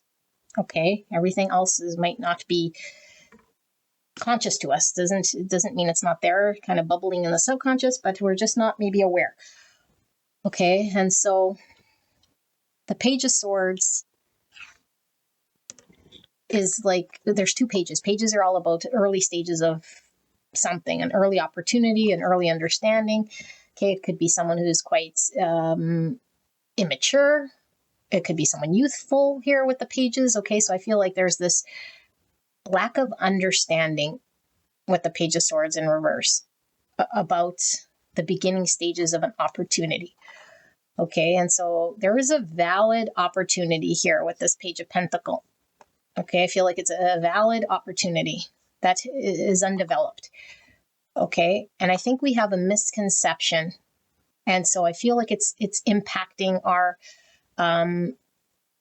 thoughts and our energy right now, in not a good way. And so, let's say, for example, I think my cat is scratching. I'll be right back. I'm sorry, guys. One sec. He wanted out. So many distractions. Okay, so for example, when we start to feed an understanding that we have, like it's the truth, and we don't even have a good understanding of what the truth is, we start to make things even worse. Okay, and I'm not saying you're making things worse, but it could be your energy in your mind and your situation is brewing into something that might not even be true. Okay, it's like, for example, when, let's say, it's kind of like high school energy, right? It's like somebody who doesn't know the truth and they spread some sort of gossip and then it turns into a big thing. It's like, where did it even originate from? It was because someone's lack of understanding, and it could blow up into something. And so I feel like there's something that is viable, that is open to exploration here, but there's a misconception already, bad footing, or already a bad, I say bad, it's only bad because it's not based in truth, or it's stemmed from fear, or what we know of a situation is triggering some form of understanding that needs to be reviewed, because the output of that understanding could create chaos or could create some form of pain or misjudgment of something. Okay, and so we see the Wheel of Fortune, which talks about the universe and things turning for the better. Okay, and sometimes things are up and sometimes things are down, but I feel in the light attribute, it's getting movement or something going for the better. Okay, here, so, and this is in my current position. So maybe something started, in the past year, like we have gone through something, and the worst of it might be sort of clearing out, or at least we're given some insight as to what kind of got us in this situation. So you could be the person who had misconception, or someone else might have had a misconception about a situation here that's created unnecessary burdens because of their lack of understanding in some way here. Okay, so let's see. That's a lot kind of pulling through. So we have the Cave, number 32, or the number 5. So 5 is conflict. And the Cave is where it's kind of like hermit energy in a way, because we're isolated, but we need to reflect and we come to a greater understanding. And so when we sit and we get a greater understanding, we're more enlightened about things, we know more about it because we were able to gain a more ascended perspective, or a higher state of consciousness, because we can now remove our feelings or remove ourselves from the actual events in order to reflect and be honest. But it takes self-reflection, and it might take stepping away from a situation here. Yeah, look, oil of vitriol. So that's this, like I said, like Page of Swords in reverse sometimes is like a bratty energy in some way. It could be someone saying things that they don't mean, or like but it's coming from a place of immaturity in some way, because it's like, I don't know enough to be mature enough to just hang back and know. It's like, so I'm just going to say how I'm feeling, like it's a truth of sorts. And it's like, is it a truth, or is it just spewing words because right now I'm hurt, or right now I'm just, taking this and running with it and creating all sorts of havoc in other people's world and not really caring maybe the effect of my words, Addict helps you, the light attribute helps you recognize and confront addictive behavior. Shadow attributes compromises integrity and honesty, allows an addictive pattern to have authority over your inner spirit. Cycle. Okay, I think I see what's going on here. The hen, this is feminine energy. Okay, and this could be agreeable energy. Like a pushover here in some way here, this hen, and the hen might be trying to keep peace because the hen wants to, it provides the warmth over the egg in order to nurture something so that it could grow like the eggs. So it has a purpose. It's protecting something here. But the hen is passive in some way, because it is at the mercy in some way, or at least it's like a pushover, because I feel like it's easily swayed, or it's like especially like this energy. It's like it's an agreeable energy, but at its own detriment, I feel here. And then the wolf. Look at that. The wolf's getting in the hen house. Or is it the fox? The fox gets in the hen house. Anyway, the wolf is talking about the independent energy, because the lone wolf going alone in the cave, like there's something about independence and having to understand one's own sort of position here from a different sort of understanding in order to gain independence. Okay, and then some threatening situation. Let's see. We have the Knight of Swords, so a flurry of action, confrontation, words, thoughts. And we have Temperance and the light attribute, Sagittarius energy. Yeah, here she has beautiful light energy. Here is like sand coming out of this. So Sagittarius, Temperance, all about balance and healing, 6 Pentacles in the light. And we have the Hangman, Pisces energy and the light attribute. And that's this energy that I was saying, a more enlightened perspective, right? A suspended point in time where we reflect and we gain a different understanding that's more enlightened, and is more from maybe even having like a complete different opinion than we did in the beginning, like having a 180 even in our opinion, or thinking differently than we have ever thought before. 3 Swords and the light attribute, if there is such a light attribute of 3 Swords, and then the 4 Cups and the light as well. Okay, let's enter the Knight of Swords. 8 Pentacles in the shadow. It made a mess of things here, but it already made the thing. Okay, if that made sense to you guys. And then the sun under that. Okay, and this is the shadow of the sun. Okay, lots coming through. Beautiful angels. So I feel like you're in a cycle. The cycle's annoying as hell.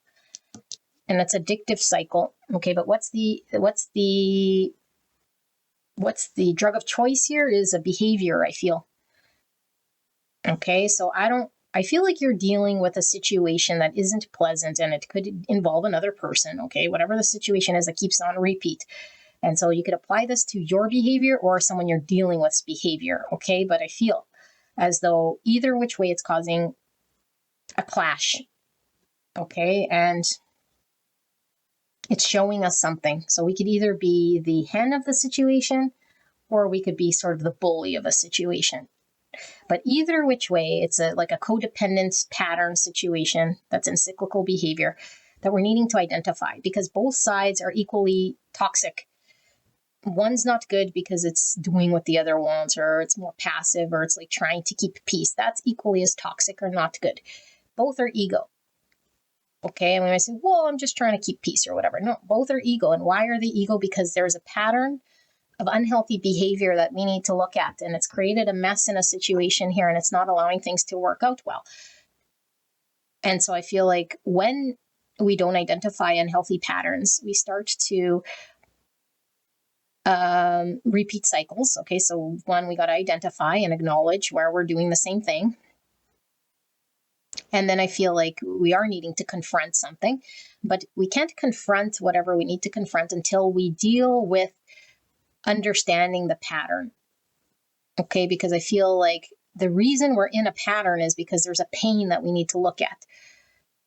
Okay, like a belief, an experience, something in our subconscious that has created us having an understanding of something that's keeping us stuck in some sort of unhealthy pattern. So if we start anywhere, in any situation or any relationship or any connection or any point in time with an unhealthy foundation, the fruit will not be good. We have to come from a clean sort of slate in order for the thing to bear good fruit. We have to enter in situations from a balanced, healed perspective, or else everything we experience will be not healthy. And so I feel like there's an opportunity here. The opportunity itself isn't the problem. It's a great opportunity. It's an opportunity to bring joy. It's an opportunity to find happiness. Okay, but we cannot find the happiness in this opportunity. And we cannot even plant this seed to find the happiness in this opportunity until we do the series of steps that needs to happen in order for the seeds to be planted, for there to be good fruit. And we need to identify the ego. And we can't identify ego in other people. I mean, we could see it, we can identify it, but it doesn't matter so much. It's like we have to see our own ego. And it's like, what is my ego? My ego is the other part of this pattern equation, the other unhealthy part, either in the hen or the bully here. Okay, I'm the one dominating my own thoughts, lashing out or having my own will way, regardless of how the other person might feel.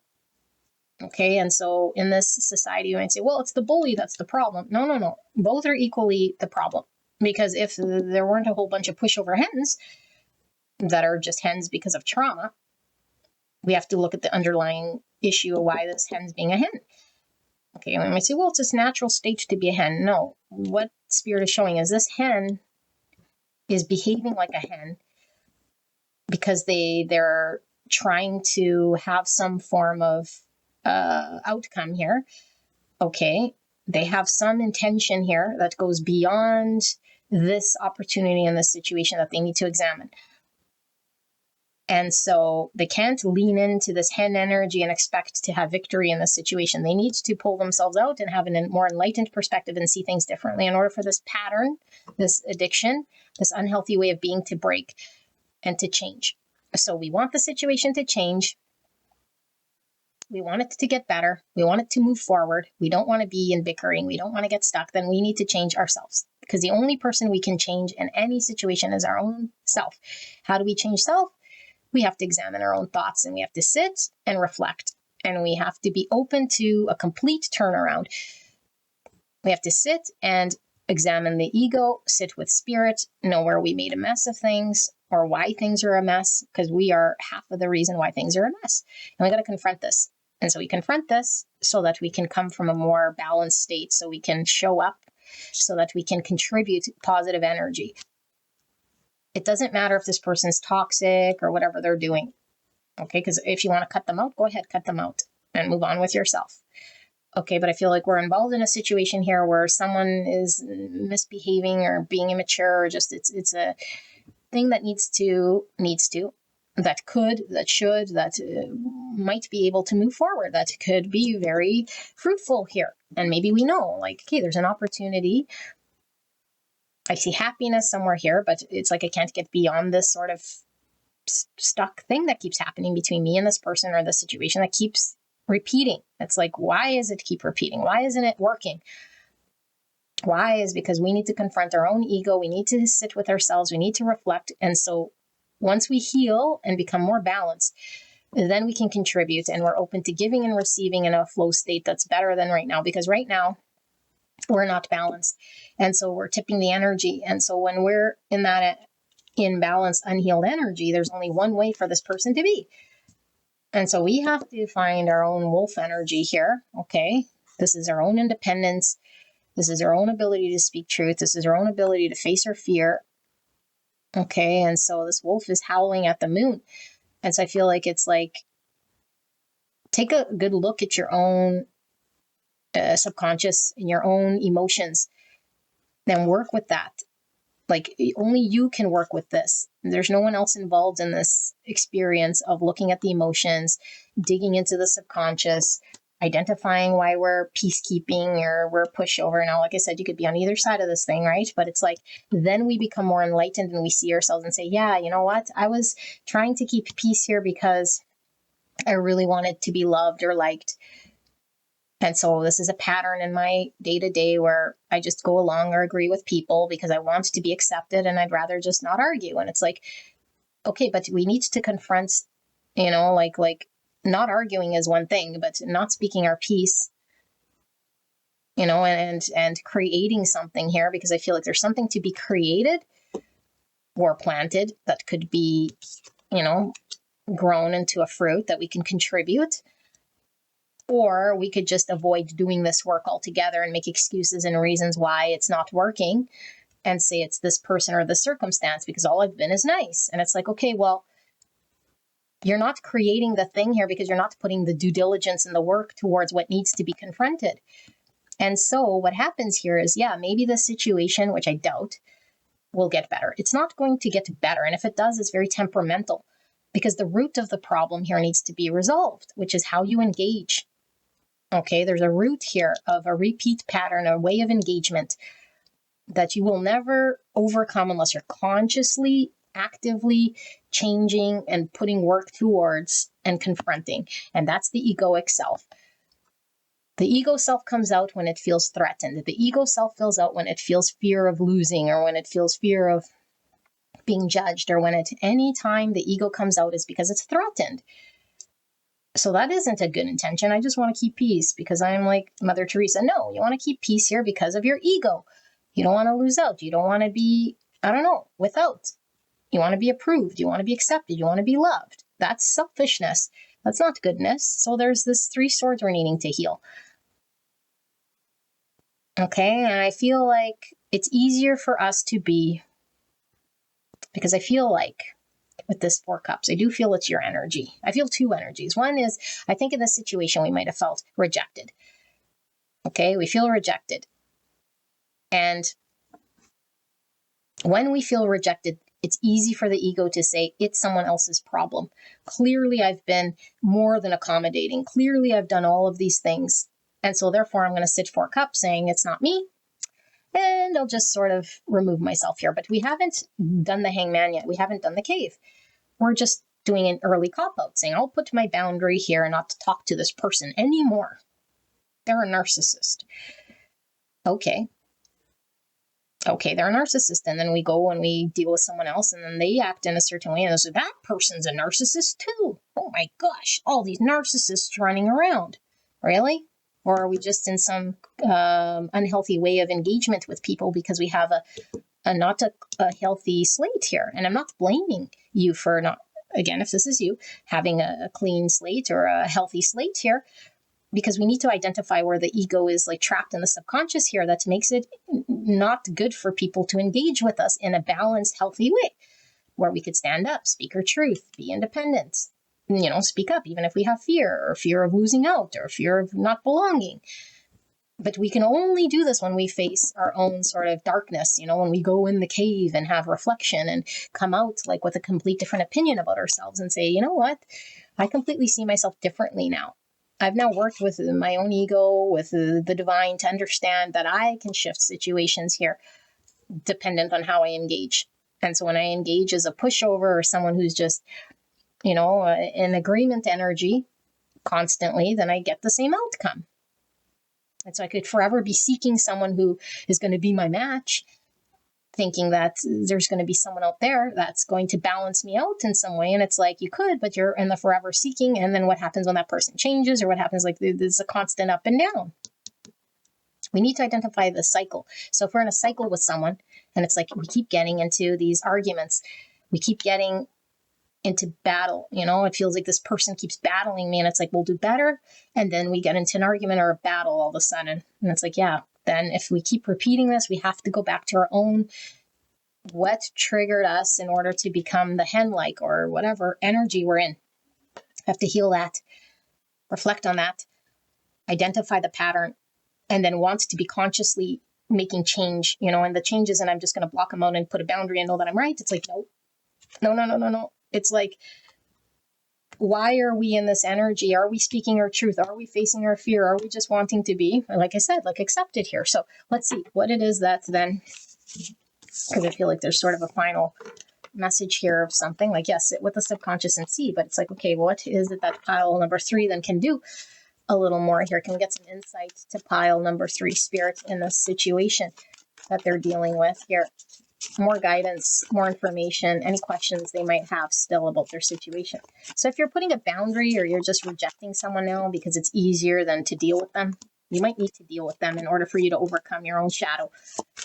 Okay, anytime we're triggered, it's the universe wanting us to heal something within us, to deal with something. So if we avoid it, we'll never heal it. Okay, 5 swords. Yeah, we're not getting along in the shadow. So we create the 5 swords. And look, there's only one person here. So we might put a lot of weight on that person. They're angry, they're bossy, they're mean, they're aggressive, they're narcissists, they're all these things, and they're the ones causing whatever. But it's like, no, the situation is a 5 swords here because it takes 2 to create a 5 swords. Okay, and right now I only see 1. And so that's your own energy here. Look at that, in the exact same spot, the Page of Swords again. So we don't have a good understanding of who we are or what sort of impact we're having in a situation. Our understanding isn't accurate right now because we think it's out there and that person and the belief we have is what's creating the 5 swords. We have to undo that belief. It's not true. We might have some form of understanding of ourselves that is not true, that we're better or in a more righteous position than we actually are. So we require some humility here, and knowing that we don't know everything and that we might also be a big part of this volatile situation, bigger than we think. So 3 Pentacles in the reverse here, or at least in the shadow. So we can't work together, and we can't work together until both sides, like the Temperance, come to contribute to work together to create the ingredient. So I'm only responsible for my own side of the Temperance in order for us to collaborate and work together. And so if my side's all screwy, Huey and Louie, then I can't create with this person. So I got to look at my side. 3 swords again, deal with the heartache and the pain of the past, and pick up this sort of truth that I'm not wanting to see. Queen of Swords. And so this is in the shadow. And so I'm angry and creating boundaries. I'm maybe not seeing a way out of here. The only way that I see is very fixed in one sort of way. Like, I don't see how to work with this person, or I'm not being clear about this. So therefore I have one understanding, but I feel like we're angry. Okay, if angry is not the word, then we're resentful, or we're still holding grudges, or we're still externally thinking someone else has more power here, and it's not true. That's the lie to self. I will keep them out. I'll put boundary until they come correctly. No. Why are you not coming correctly? You're not. You're coming full of baggage and trauma. Okay, 9 Wands. So we're defensive. We're defensive here, but we don't want to throw in the towel because we know. Because intuitively, we know that there's something more here. Or else, just if we knew they were a narcissist for sure, and that was true, and we're all completely healed, and we have a healthy attachment style, we'd move on. Because someone in this energy does not pull us in. Why would we be pulled in by narcissists and people that are aggressive and bullies? We wouldn't. We'd just be like, ooh, unhealthy, move on. But it's like I have a repeat pattern here where I keep getting sucked into this person's drama. Yeah, because you're not giving up. Why are you not giving up? Because Spirit is showing you in front of your face a mirror for you to deal with how you deal with these situations, so that there can be a coming together and a working together in this environment, or so that we learn this lesson and then we can understand what it means to work together and be healed, because we've dealt with this, whether it's with this person or in the future, but we can't avoid this work. Yeah, the need for the Hangman again in the light attributes. We need to gain a different perspective than how we've always seen it. And this is take the time to really sit with the divine and look at how our ego is getting in the way so that we could come with a whole different perspective about ourselves that will have an impact on how we deal with our situation. 5 of Cups in the light. So, and look at the yellow roses, and yellow is all about the solar plexus, which is the energy center that holds the most of the ego, where we feel right. You know, the yellow is like, I feel right, or I feel righteous, or I don't know. There's an ego for sure getting in the way. And we're needing to lean into the heart space here with her green dress here. Okay, so the 5 Cups isn't pleasant because we're looking back on a situation and we're looking at what doesn't work or what can't work. And Spirit's saying we got to be focusing on what can work.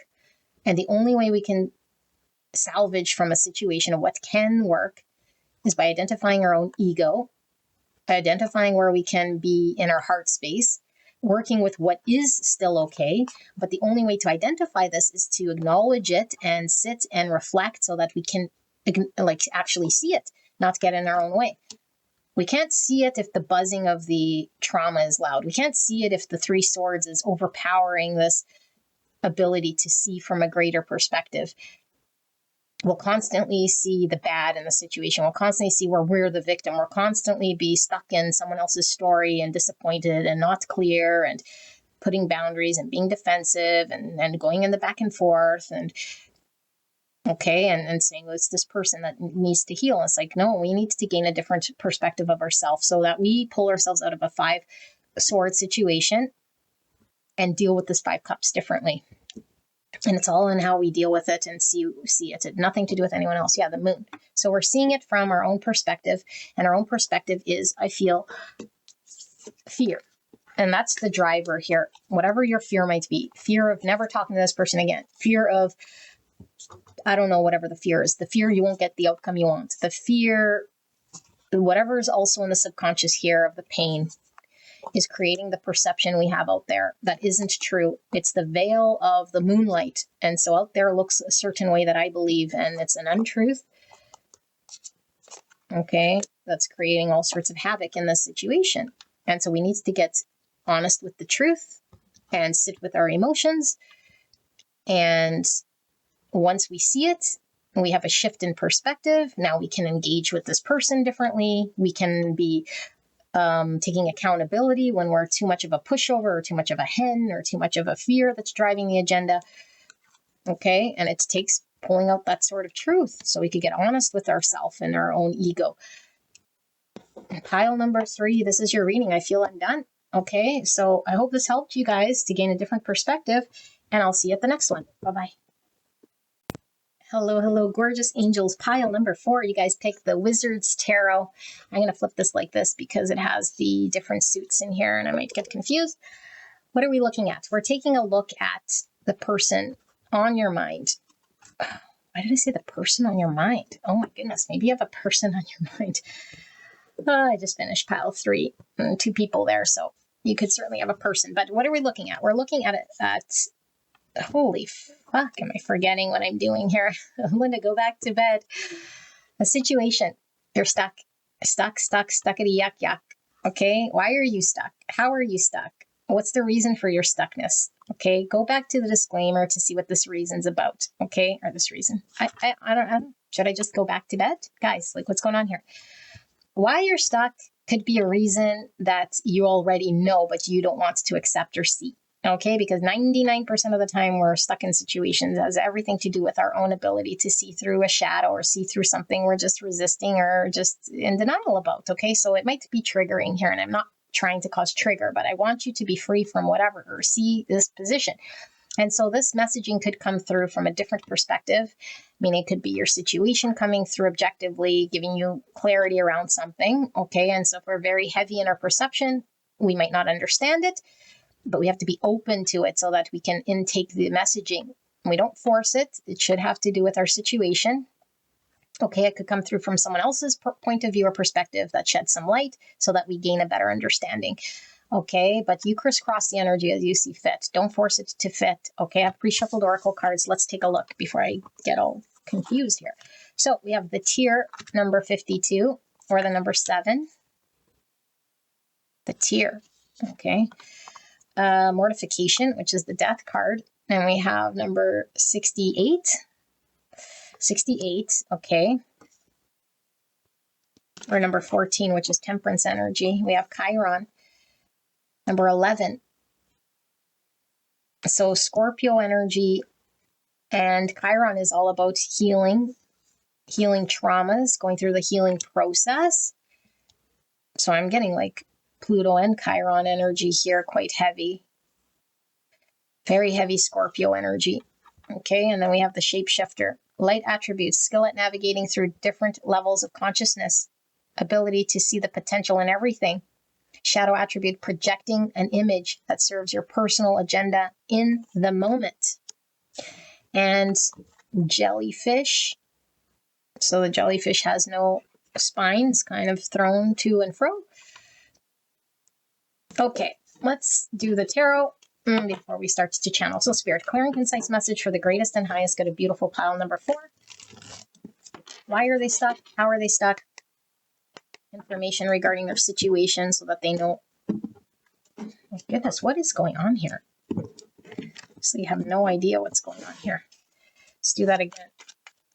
Spirit, clear and concise message for pile number 4. Please protect me and the viewer as I channel this message for the greatest and highest good of pile number 4. Pile number 4, thank you so much for joining me today. I'm so blessed to be here doing your reading. I realize you guys have a lot of readers you guys can go see, and so I am so grateful that you're here and that I get a chance to do your reading. Spirit, pile number 4, they're stuck. What do they need to know about their stuckness and their situation? Okay, I do feel we'll probably need more tarot. So for those of you guys interested in a private reading, I do have a special on right now.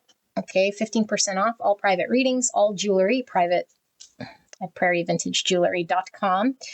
Enter code OneLove15, OneLove15 from now till Valentine's Day at the checkout, and you'll receive 15% off. I'll leave all of that information below, okay? I don't know what's with me in doing this reading. I really don't. Spirit, help me to channel this, please. 9 of Swords. Oh my goodness. And then the 7 of Beasts. And so beasts are wands. 7 wands in reverse, 9 swords. Okay. The King of Cults. And the cults are pentacles. King of Pentacle. Virgo, Taurus, Capricorn. The Hermit, more Virgo, so strong Virgo energy. And then we have the 5 of Curses, which is Cups. 5 cups in reverse. We have 2 of Wands. And we have the 8 of Pentacles. And we have Death, Scorpio energy pulling through, which I said we were really feeling here strong with that mortification, transformation. And the Sun, oh my goodness, this is crazy, shiznitties. The Sun is Leo. Okay, one of my 9 of Swords, Death, and the Sun in reverse. This is an ego death. This is shedding the ego. This is a dark night of the soul. This could be some crazy, heavy spiritual awakening of sorts here, okay? But it's like the thick of this thing, so let's see.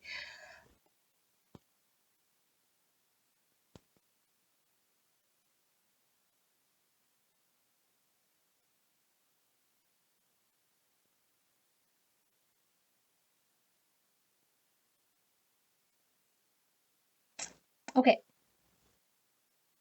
I think we'll probably need a little bit more tarot here, but this could be you or someone you're dealing with in a situation here. Okay, I'm going to read it as yourself. Heavy, heavy, heavy, heavy, heavy fucking energy going on here. Why is it so heavy? It has to be heavy in order for there to be a change, okay? And I feel like this change is coming with releasing a lot of an old self that needed to be healed because the old version of self was not good. And why it wasn't good was because it was creating a future or an existence in front of you that wasn't reflective of what you truly deserve here. Okay, and so I feel like your energy is coming through as this King of Pentacles. Okay, King of Pentacles is someone who's solid, stable, reliable, has their shiznitties together, okay? Who's able to be relied upon to be stable and to provide security in a world, either with a family or have greater commitment to something here. Okay, but I feel like with this Hermit right below here, there's a lot of reflecting and looking at, what does this mean? What can I commit to? What can I build? What does my future stability look like? Am I capable of creating stability? Am I capable of committing to something? Am I capable to be relied upon? Because I've experienced disappointments here with this Five of Cups in reverse. That wasn't pleasant. Now, this could be in a past life or just a past experience or an understanding that I held of what disappointment would look like emotionally if I failed. And so when we choose to sit in any five energy, it's always a choice, because we can choose to believe a whole bunch of things, whether it's right or wrong. It doesn't really matter. It's irrelevant. Our belief in whatever this is what's going to dictate how we live. And so if we believe in an illusion, we live the illusion. Okay. And so if we believe that all things are kind of possible in regards to the universe being abundant and happening all at once, then we don't put any sort of limitation. And so I feel like there's an existential crisis here. And so I feel like there's a dark night of the soul happening here in your energy, where you're really reflecting, what does it mean to be successful? What does it mean to create this world? And you're really looking at your material world. And so when we sort of involve ourselves in something greater than the material world, we start to question a lot of the material world. Meaning we know that there's other dimensions, spiritual, emotional, and they all carry their own weight. And so we can't just put a whole bunch of weight in the 3D or the material. We now have to take a bunch of things into consideration. But if we're detached from our emotions, if we're detached from spirituality, if we're detached from other dimensions and planes of things that are equally as valid, we start to get thrown about. And so I feel like this energy is somebody who was like this jellyfish. Okay, now this doesn't mean somebody who's just like doing whatever people tell them to do, sort of thing. It could be. Okay, but in a way here, it sort of is. And so it doesn't really matter the outside sort of act that this person puts on. The inside of this person, I say this person like it's not you, suddenly it's switch. Because I think for some of you guys, you might be dealing with someone like this, okay? So however I'm channeling is how it's coming out. Apply it to who you need to apply it to. This person I'm channeling is somebody who hasn't been pointed and direct, who's been kind of going with the flow of life. And it could be they weren't ambitious. They didn't really care about building their empire. And it's great if they didn't care, but it's like, what good is it if I'm being tossed to and fro? If I'm at the mercy of my environment, and that's what it seems like here, this is the way my family sort of raised me, and I kind of just went and I didn't question anything, and I was kind of not into spirituality, or I didn't really know of anything, and I don't know.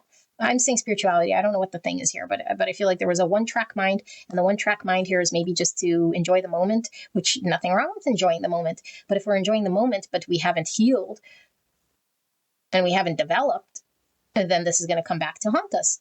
We have to be conscious of why we're enjoying the moment. We have to be conscious. And so if we're asleep, we're just sort of boop, boop, boop, boop, boop.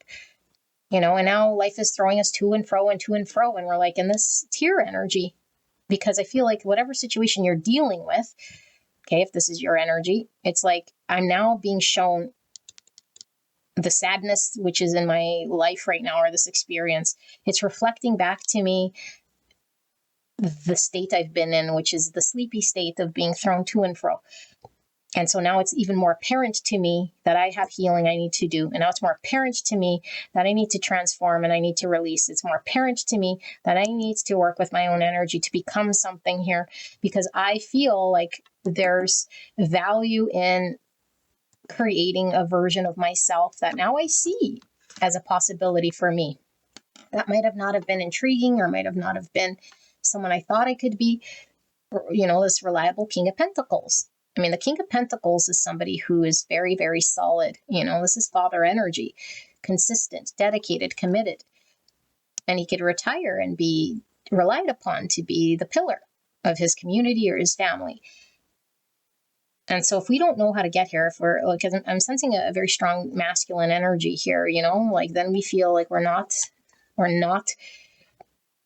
a provider. Like that's not a good feeling to have when innately divine masculine is supposed to be a protector provider. And sometimes the protecting and providing comes in the form of a material way, you know, providing in a pentacle realm, financially, creating the home, or whatever, giving, contributing, finances, whatever the thing is here. And so there's a heavy reflection about the version of themselves that they haven't been or couldn't be. It's like I've been always this unhealed version of me, and now I'm engaged in shedding and releasing this. But it's like it's a very heavy energy because we have to release shame and guilt and all stories we told ourselves that maybe we weren't good enough, or maybe we told ourselves a reason why we were like this. Maybe we didn't. Maybe we were just asleep and there was no rhyme or reason. But this became our norm. To and fro, and just sort of aimless and maybe not having any ambition. You know, there's no reason to have ambition, or there was just no thought about it. I don't know, maybe we just never thought we were good enough to aim. Like this is giving me almost like a self-sabotage, because it's like if I'm outside of this energy, then that means I'd have to think about it. And then if I try and I fail, and so I don't have the confidence in myself, so I'm just going to stay in this energy. You know, subconsciously, that's what's going on, even though maybe I don't tell myself that I'm not good enough. Inside myself, I don't feel I could be something more. And so I play it safe in this way. I'm being tempted to read this thing here, since this is driving a big part of the agenda for the reading, which is funny that I'm saying driving, because the jellyfish does not drive shit. The jellyfish is aimless. The jellyfish is just sort of not the best energy to take action and secure anything to. And it kind of with this shapeshifter and this jellyfish is like someone who doesn't take accountability, I feel. You know, who just sort of lets other people sort of take accountability, not be responsible, kind of just going with the flow. So it says releasing expectations, ease, flow, and instinct. Of all the creatures in the sea, the jellyfish is a bit of an oddball. They are around 95% water and don't have a brain, heart, or bones. Without a central nervous system, they rely on the sensitive nerve endings at the base of their tentacles to detect touch, temperature, and the flow of the ocean. Their lack of resistance to the ocean currents enables them to navigate their underwater world with ease. Humans know more about outer space than we do about our own oceans, which is wild when you consider the fact that the oceans cover 71% of the Earth's surface. There are depths that humans haven't been able to explore because the pressure of the ocean is so great that it crushes submarines. And yet, the jellyfish has mastered the art of traversing the vast oceans, of harnessing the power of the currents to help them along their paths. They instinctively know that resistance is futile, and if they can just embrace the flow, they will be carried far and wide. When jellyfish energy is present, there is something in this wisdom that can help you now. Have you considered that needing to be in control or feeling tied to a certain outcome may be holding you back? When we can embrace the current situation for what it truly is, we are freed from the chains of our expectations and the weight of the stress is lifted. When we can find peace in the present and go with the natural cycles of our lives with trust, we may end up not where we were expected to be, but somewhere better. Okay, lots coming through here. So this person does want to control their world. Okay, so even though, like I said, this jellyfish is kind of thrown to and about, it's because they need control in their world. There's a fear, and the fear of this person is that I'm not good enough to create the version of myself here, and so I control my way by being like this, not having accountability, not having an aim or a goal, because if I don't have an aim or a goal, there's no failure. And so I feel like this person is having a transformation here, okay? Because I do feel this person has resisted, and I feel like he's resisted the situation in which they're dealing with. And if they're like being asked to be open or to engage with emotions or to explore a certain part of themselves that they used to fight against or resist. It was easier just to avoid. So I'm getting an avoidance here. And they're being called, don't avoid, take a look. So this could be someone who is fearful of commitment or fearful of getting married or fearful of creating stability or fearful of a family, like fearful of their own ability to grow up in some way. Okay, because I have control this way. But it's a false sense of control. And so Spirit is saying that there's a massive transformation happening, which could be very scary when we go through this. Like, this is crazy. Okay, like crazy as in like it's a spiritual awakening, a death of an old self, a death of a way of being that we used to protect ourselves, that kept us protected, but it was just a healing or a guarding way so that we wouldn't have to heal a major part that was traumatized within us. And so it was an upkeeping of an egoic self, an understanding of self that kept us safe. So there's an ego death, there's a transformation. This person has a choice in front of them. And I feel like whatever the situation is creating this person to really take a look at this version of themselves. Now, in that reading or that book that we were reading, I feel like there's reality going on in other dimensions other than just what's going on in front of this person. That's now becoming prevalent and aware because there's so much more than what's going on just right in front of them. Yes, there's the present moment, but there's how are we engaged in this present moment and what has been driving us? Because that's equally as real and valid. The reason we're engaged the way we are is because of what? Okay, and the what here is the pain. The what here is because of the avoidance. The what here is I've been engaged in a certain way because of my own trauma and my own lack of maybe confidence or my own fear of being disappointed or rejected or left out in the cold or being in a situation that didn't work. And so now here I have a choice to engage and follow another wand. And this wand, this choice, this path would require me to deal and heal with this part of myself that I can either stay in and choose to keep this alive or choose the other wand path here, which would ask me to step forward and even just try to see if I could fill the boots of this King of Pentacles. But the choice now is in front of me. So this person realized they're at a crossroads.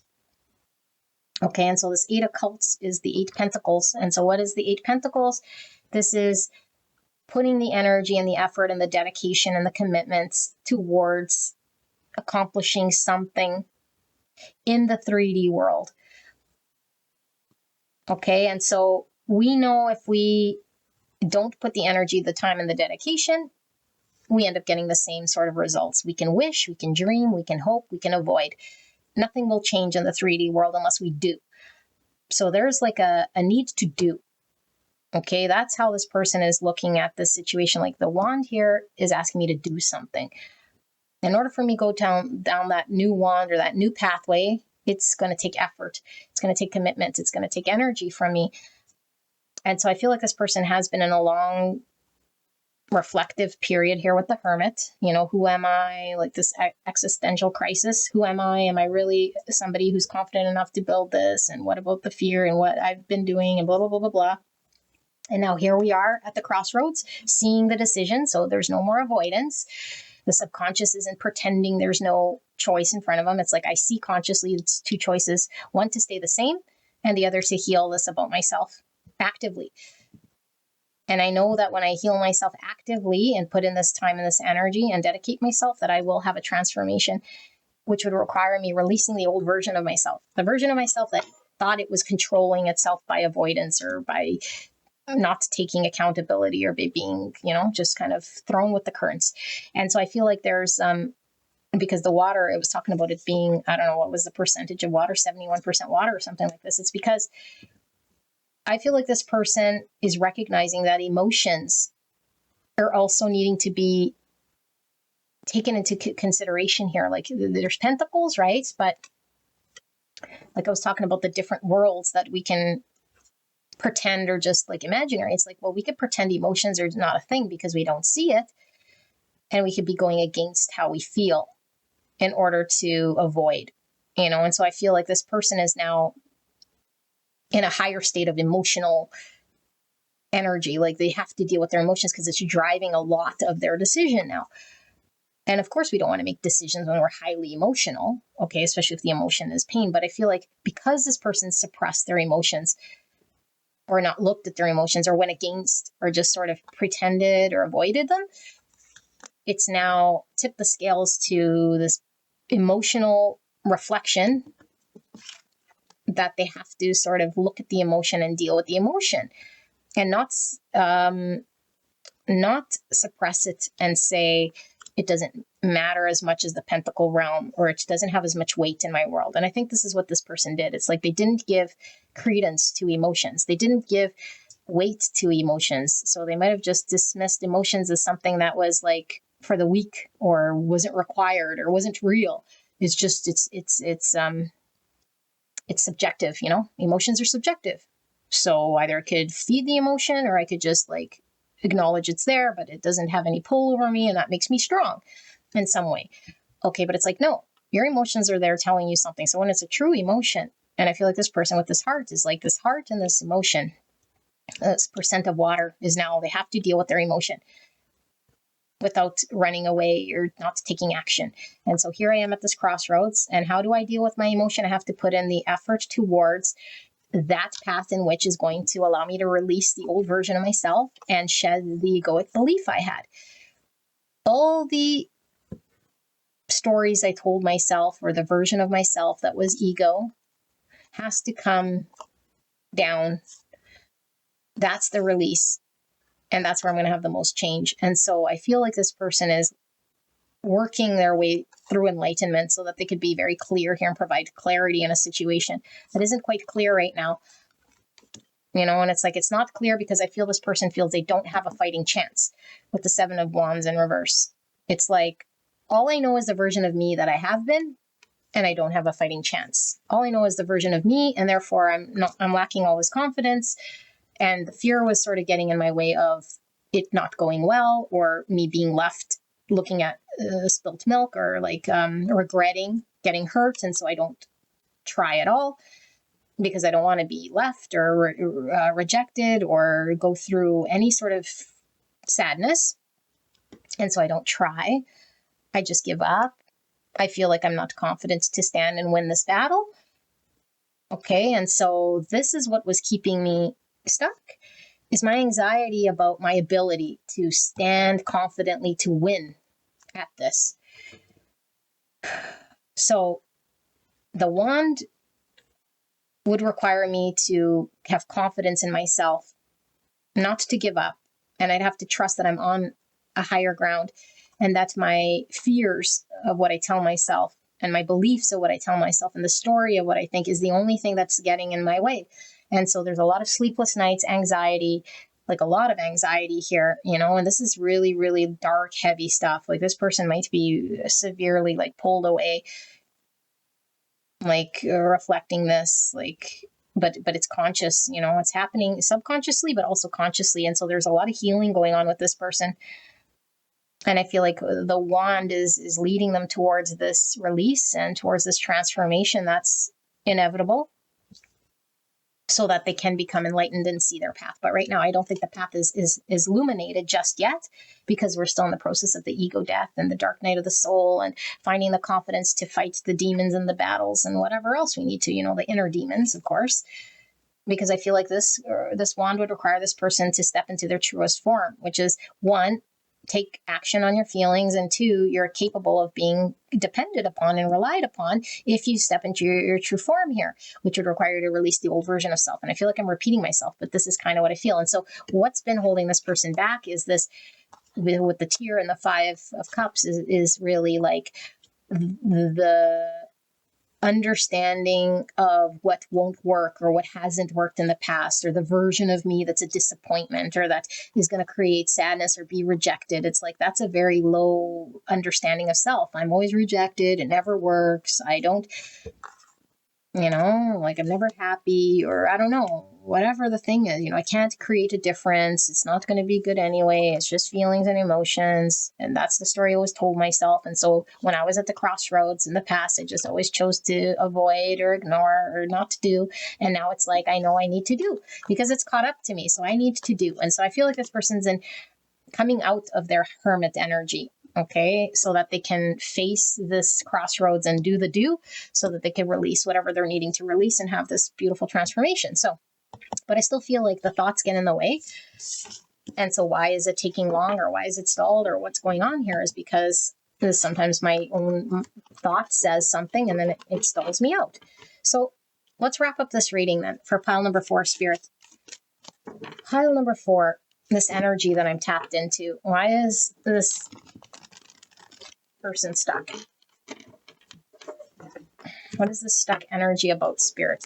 Clear and concise message for the greatest and highest good. Can we answer any questions pile 4 has then at this time? Anything I've missed? Any further clarity about this situation that hasn't come through just yet that will help pile number 4 and this energy situation that I'm tapped into here? Clear and concise message for the greatest and highest good of pile 4.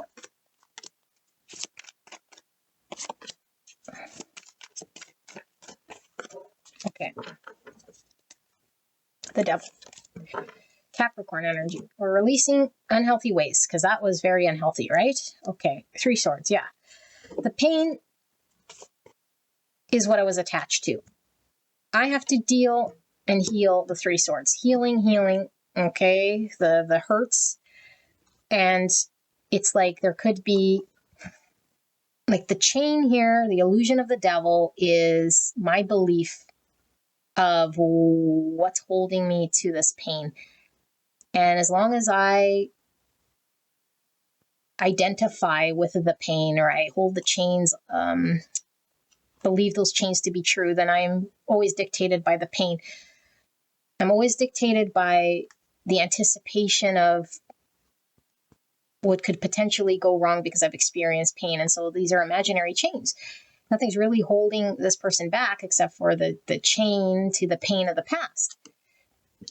And so identifying that that's not real releases them from the pain of the past, The 2 swords in reverse need to get clear, and then the moon in reverse.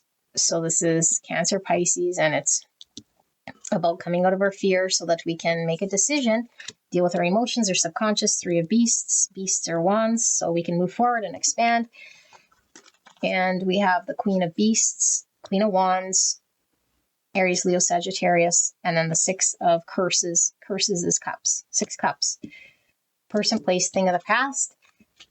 A memory. A childhood memory. A soul recognition of someone here with the Queen of Wands. Okay. And we have the Tower in reverse. And the 5 of Beasts, which is 5 wands. Conflict. And Strength, Leo. Ego. Courage. Okay.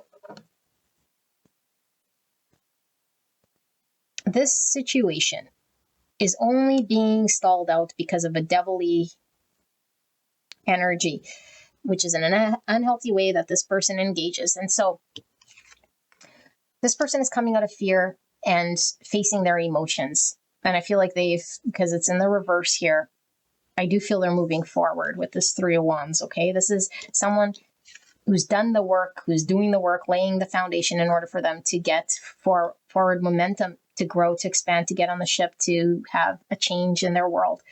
And so I feel like for some of you guys, if this is your energy, there is engagement here with the Queen of Wands. Okay. And this Queen of Wands, because I'm feeling this could come in 2 ways. It's like building my own confidence in order for me to overcome whatever's happened in the past. So now I'm confident and I can see my value. And I'm no longer held by the devil and whatever's held me back. Okay. But for some of you guys, it's like you're dealing with the Queen of Wands here. And it's like, I'm really attracted to someone here, who I feel is either my soulmate, or there's some recognition, someone I really want to work with. And it's putting me at this crossroads that I was at the 2 wands in order for me to move forward and heal. And so I'm preparing myself to deal with the falling of a tower. And the tower is where our whole idea of what we built comes tumbling down and it's no longer real. And so I feel like because this is in reverse, I feel like this person has already recognized the falling of the tower. Okay, or they're amidst this tower falling, which is, it's not real. Okay, like real as in the structure I gave so much credence to, that I was building upon, that I was saying was, you know, the way that I was the only way, and blah, blah, blah. It's like, no, we got to let that fall. And we got to let it fall, or else we can't move forward and we can't move on. So there's an acknowledgement here. Okay, but I feel like in the interim, because this process is sort of happening, there's a lot of conflict. And I feel like this conflict is where we have internal battle with self, old version versus new version, because if we're not completely the new version and we're still going through the death process, then we still have the old version creeping in. And so we might have two minds here. One that's not, you know, completely decided, and one that's sort of still in the old fear story. And so we have to identify when the old fear story that's sort of holding us to an old version of ourselves gets in the way of us causing conflict. Because if we're conflicted on the inside, it creates conflict with others in front of us. So I feel like we're not cohesive with others. We're creating conflict in our situation. And so this is why it's stuck. It's like, it's not clear just yet. There's still conflict with others because I have an inner devil that's going on right now that's still dealing with the falling of the towers. Okay, but this would require you, okay, if this is your energy, to have the strength. This is the courage to still keep going, to be able to face what you need to, not to give back into the fear and say, well, I always did it this way, and so now it's easier to go back and do the thing that I always did. But if we do, we get the same results we always got. Okay, so this is having to know when to face and move forward, even if it's scary, even if it means, you know, coming out of that and recognizing the devil, okay, and knowing when we have to go back to take a look at the voice that's telling us something, to call it out so that we could see it for what it is, to allow things to fall. But either which way, I feel like the power is in your hands. Okay, if you're this person, power is in your hands in order to find the courage, in order to seek where the ego is creeping in here, in order to seek when we're creating conflict of the mind, because we know automatically if we're conflicted, it's because the ego's coming in, because there's fears, because there's still old stories with devils, because we still are driven by the pain of the past, and we have to identify this, because that's the crumbling of the tower. And until the tower is completely crumbled, we don't have flat ground to create. And so it could be the story of the past, the relationship of the past, or the situation of the past that keeps replaying here. But I feel like because this isn't in the reverse, I feel like there's a new situation with the two wands here that would, one, make me feel confident, makes me feel beautiful, makes me feel valued, you know, that I want. Like, I want this. This feels good to me. But it's like, in order to get there, I have to go through all this process. I can't just be healed all of a sudden. Okay. And so we're driven to make this change. And it is a process. And so I think for this person, it's like we could really suddenly feel like we're falling backwards because the devil is still present and think, oh man, I'm still chained. But it's like, it's still a forward movement, because I feel like the death is in the upright. The process is happening. Whether we still sometimes buy the words of the devil, you know, like I don't know, I'm having such a difficult time channeling all of a sudden. If we start to listen to that untrue voice, we might start to think that we didn't grow, or that we're not changing, or that we're back in the pain. And it's like, no, this is a part of the process. Part of the process is going through this, you know, and it sometimes isn't going to look pretty, and it sometimes takes us right back to the three swords. And so this is the release. This is coming out of this. This is dealing with the shadow work. There is movement happening here, whether we're seeing the movement or not, because there's an acknowledgement of this devil. And if we didn't even see that we were in devil, then that would be a bigger problem. But now it's like the devil's there, and I still think at times that it exists. Okay, which is a problem, obviously, because the devil doesn't, and it holds us back. But at least being aware is already a step forward in order to deal with it. But we have to be in this energy to battle the devil. but we can't let the ego win when making the decisions, because if the ego voice is stronger, then we give in and we prop up this devil, because the devil is the ego. That's the shadow self. The shadow self will talk from fear. The shadow self will talk us out of it. The shadow self will create all sorts of havoc. And then we think it's real. And it's like, no, there is no real devil. That's just your fear talking. Okay, and so we have to acknowledge it when it tries to make us run and hide. So the Knight of Beasts is Wands. So we run and hide with this beast, Knight of Wands. This is like not going after the thing or not feeling confident, because the Knight of Wands is probably the most confident card. That's in like Page of Wands even. Page of Wands is like youthful energy and doesn't sort of give any two thoughts. But the Knight of Wands is so confident because it's like really act now, think later. I'm not driven by my fears and what ifs and lack of confidence. It's like I know I can do whatever here because I'm feeling it in the moment.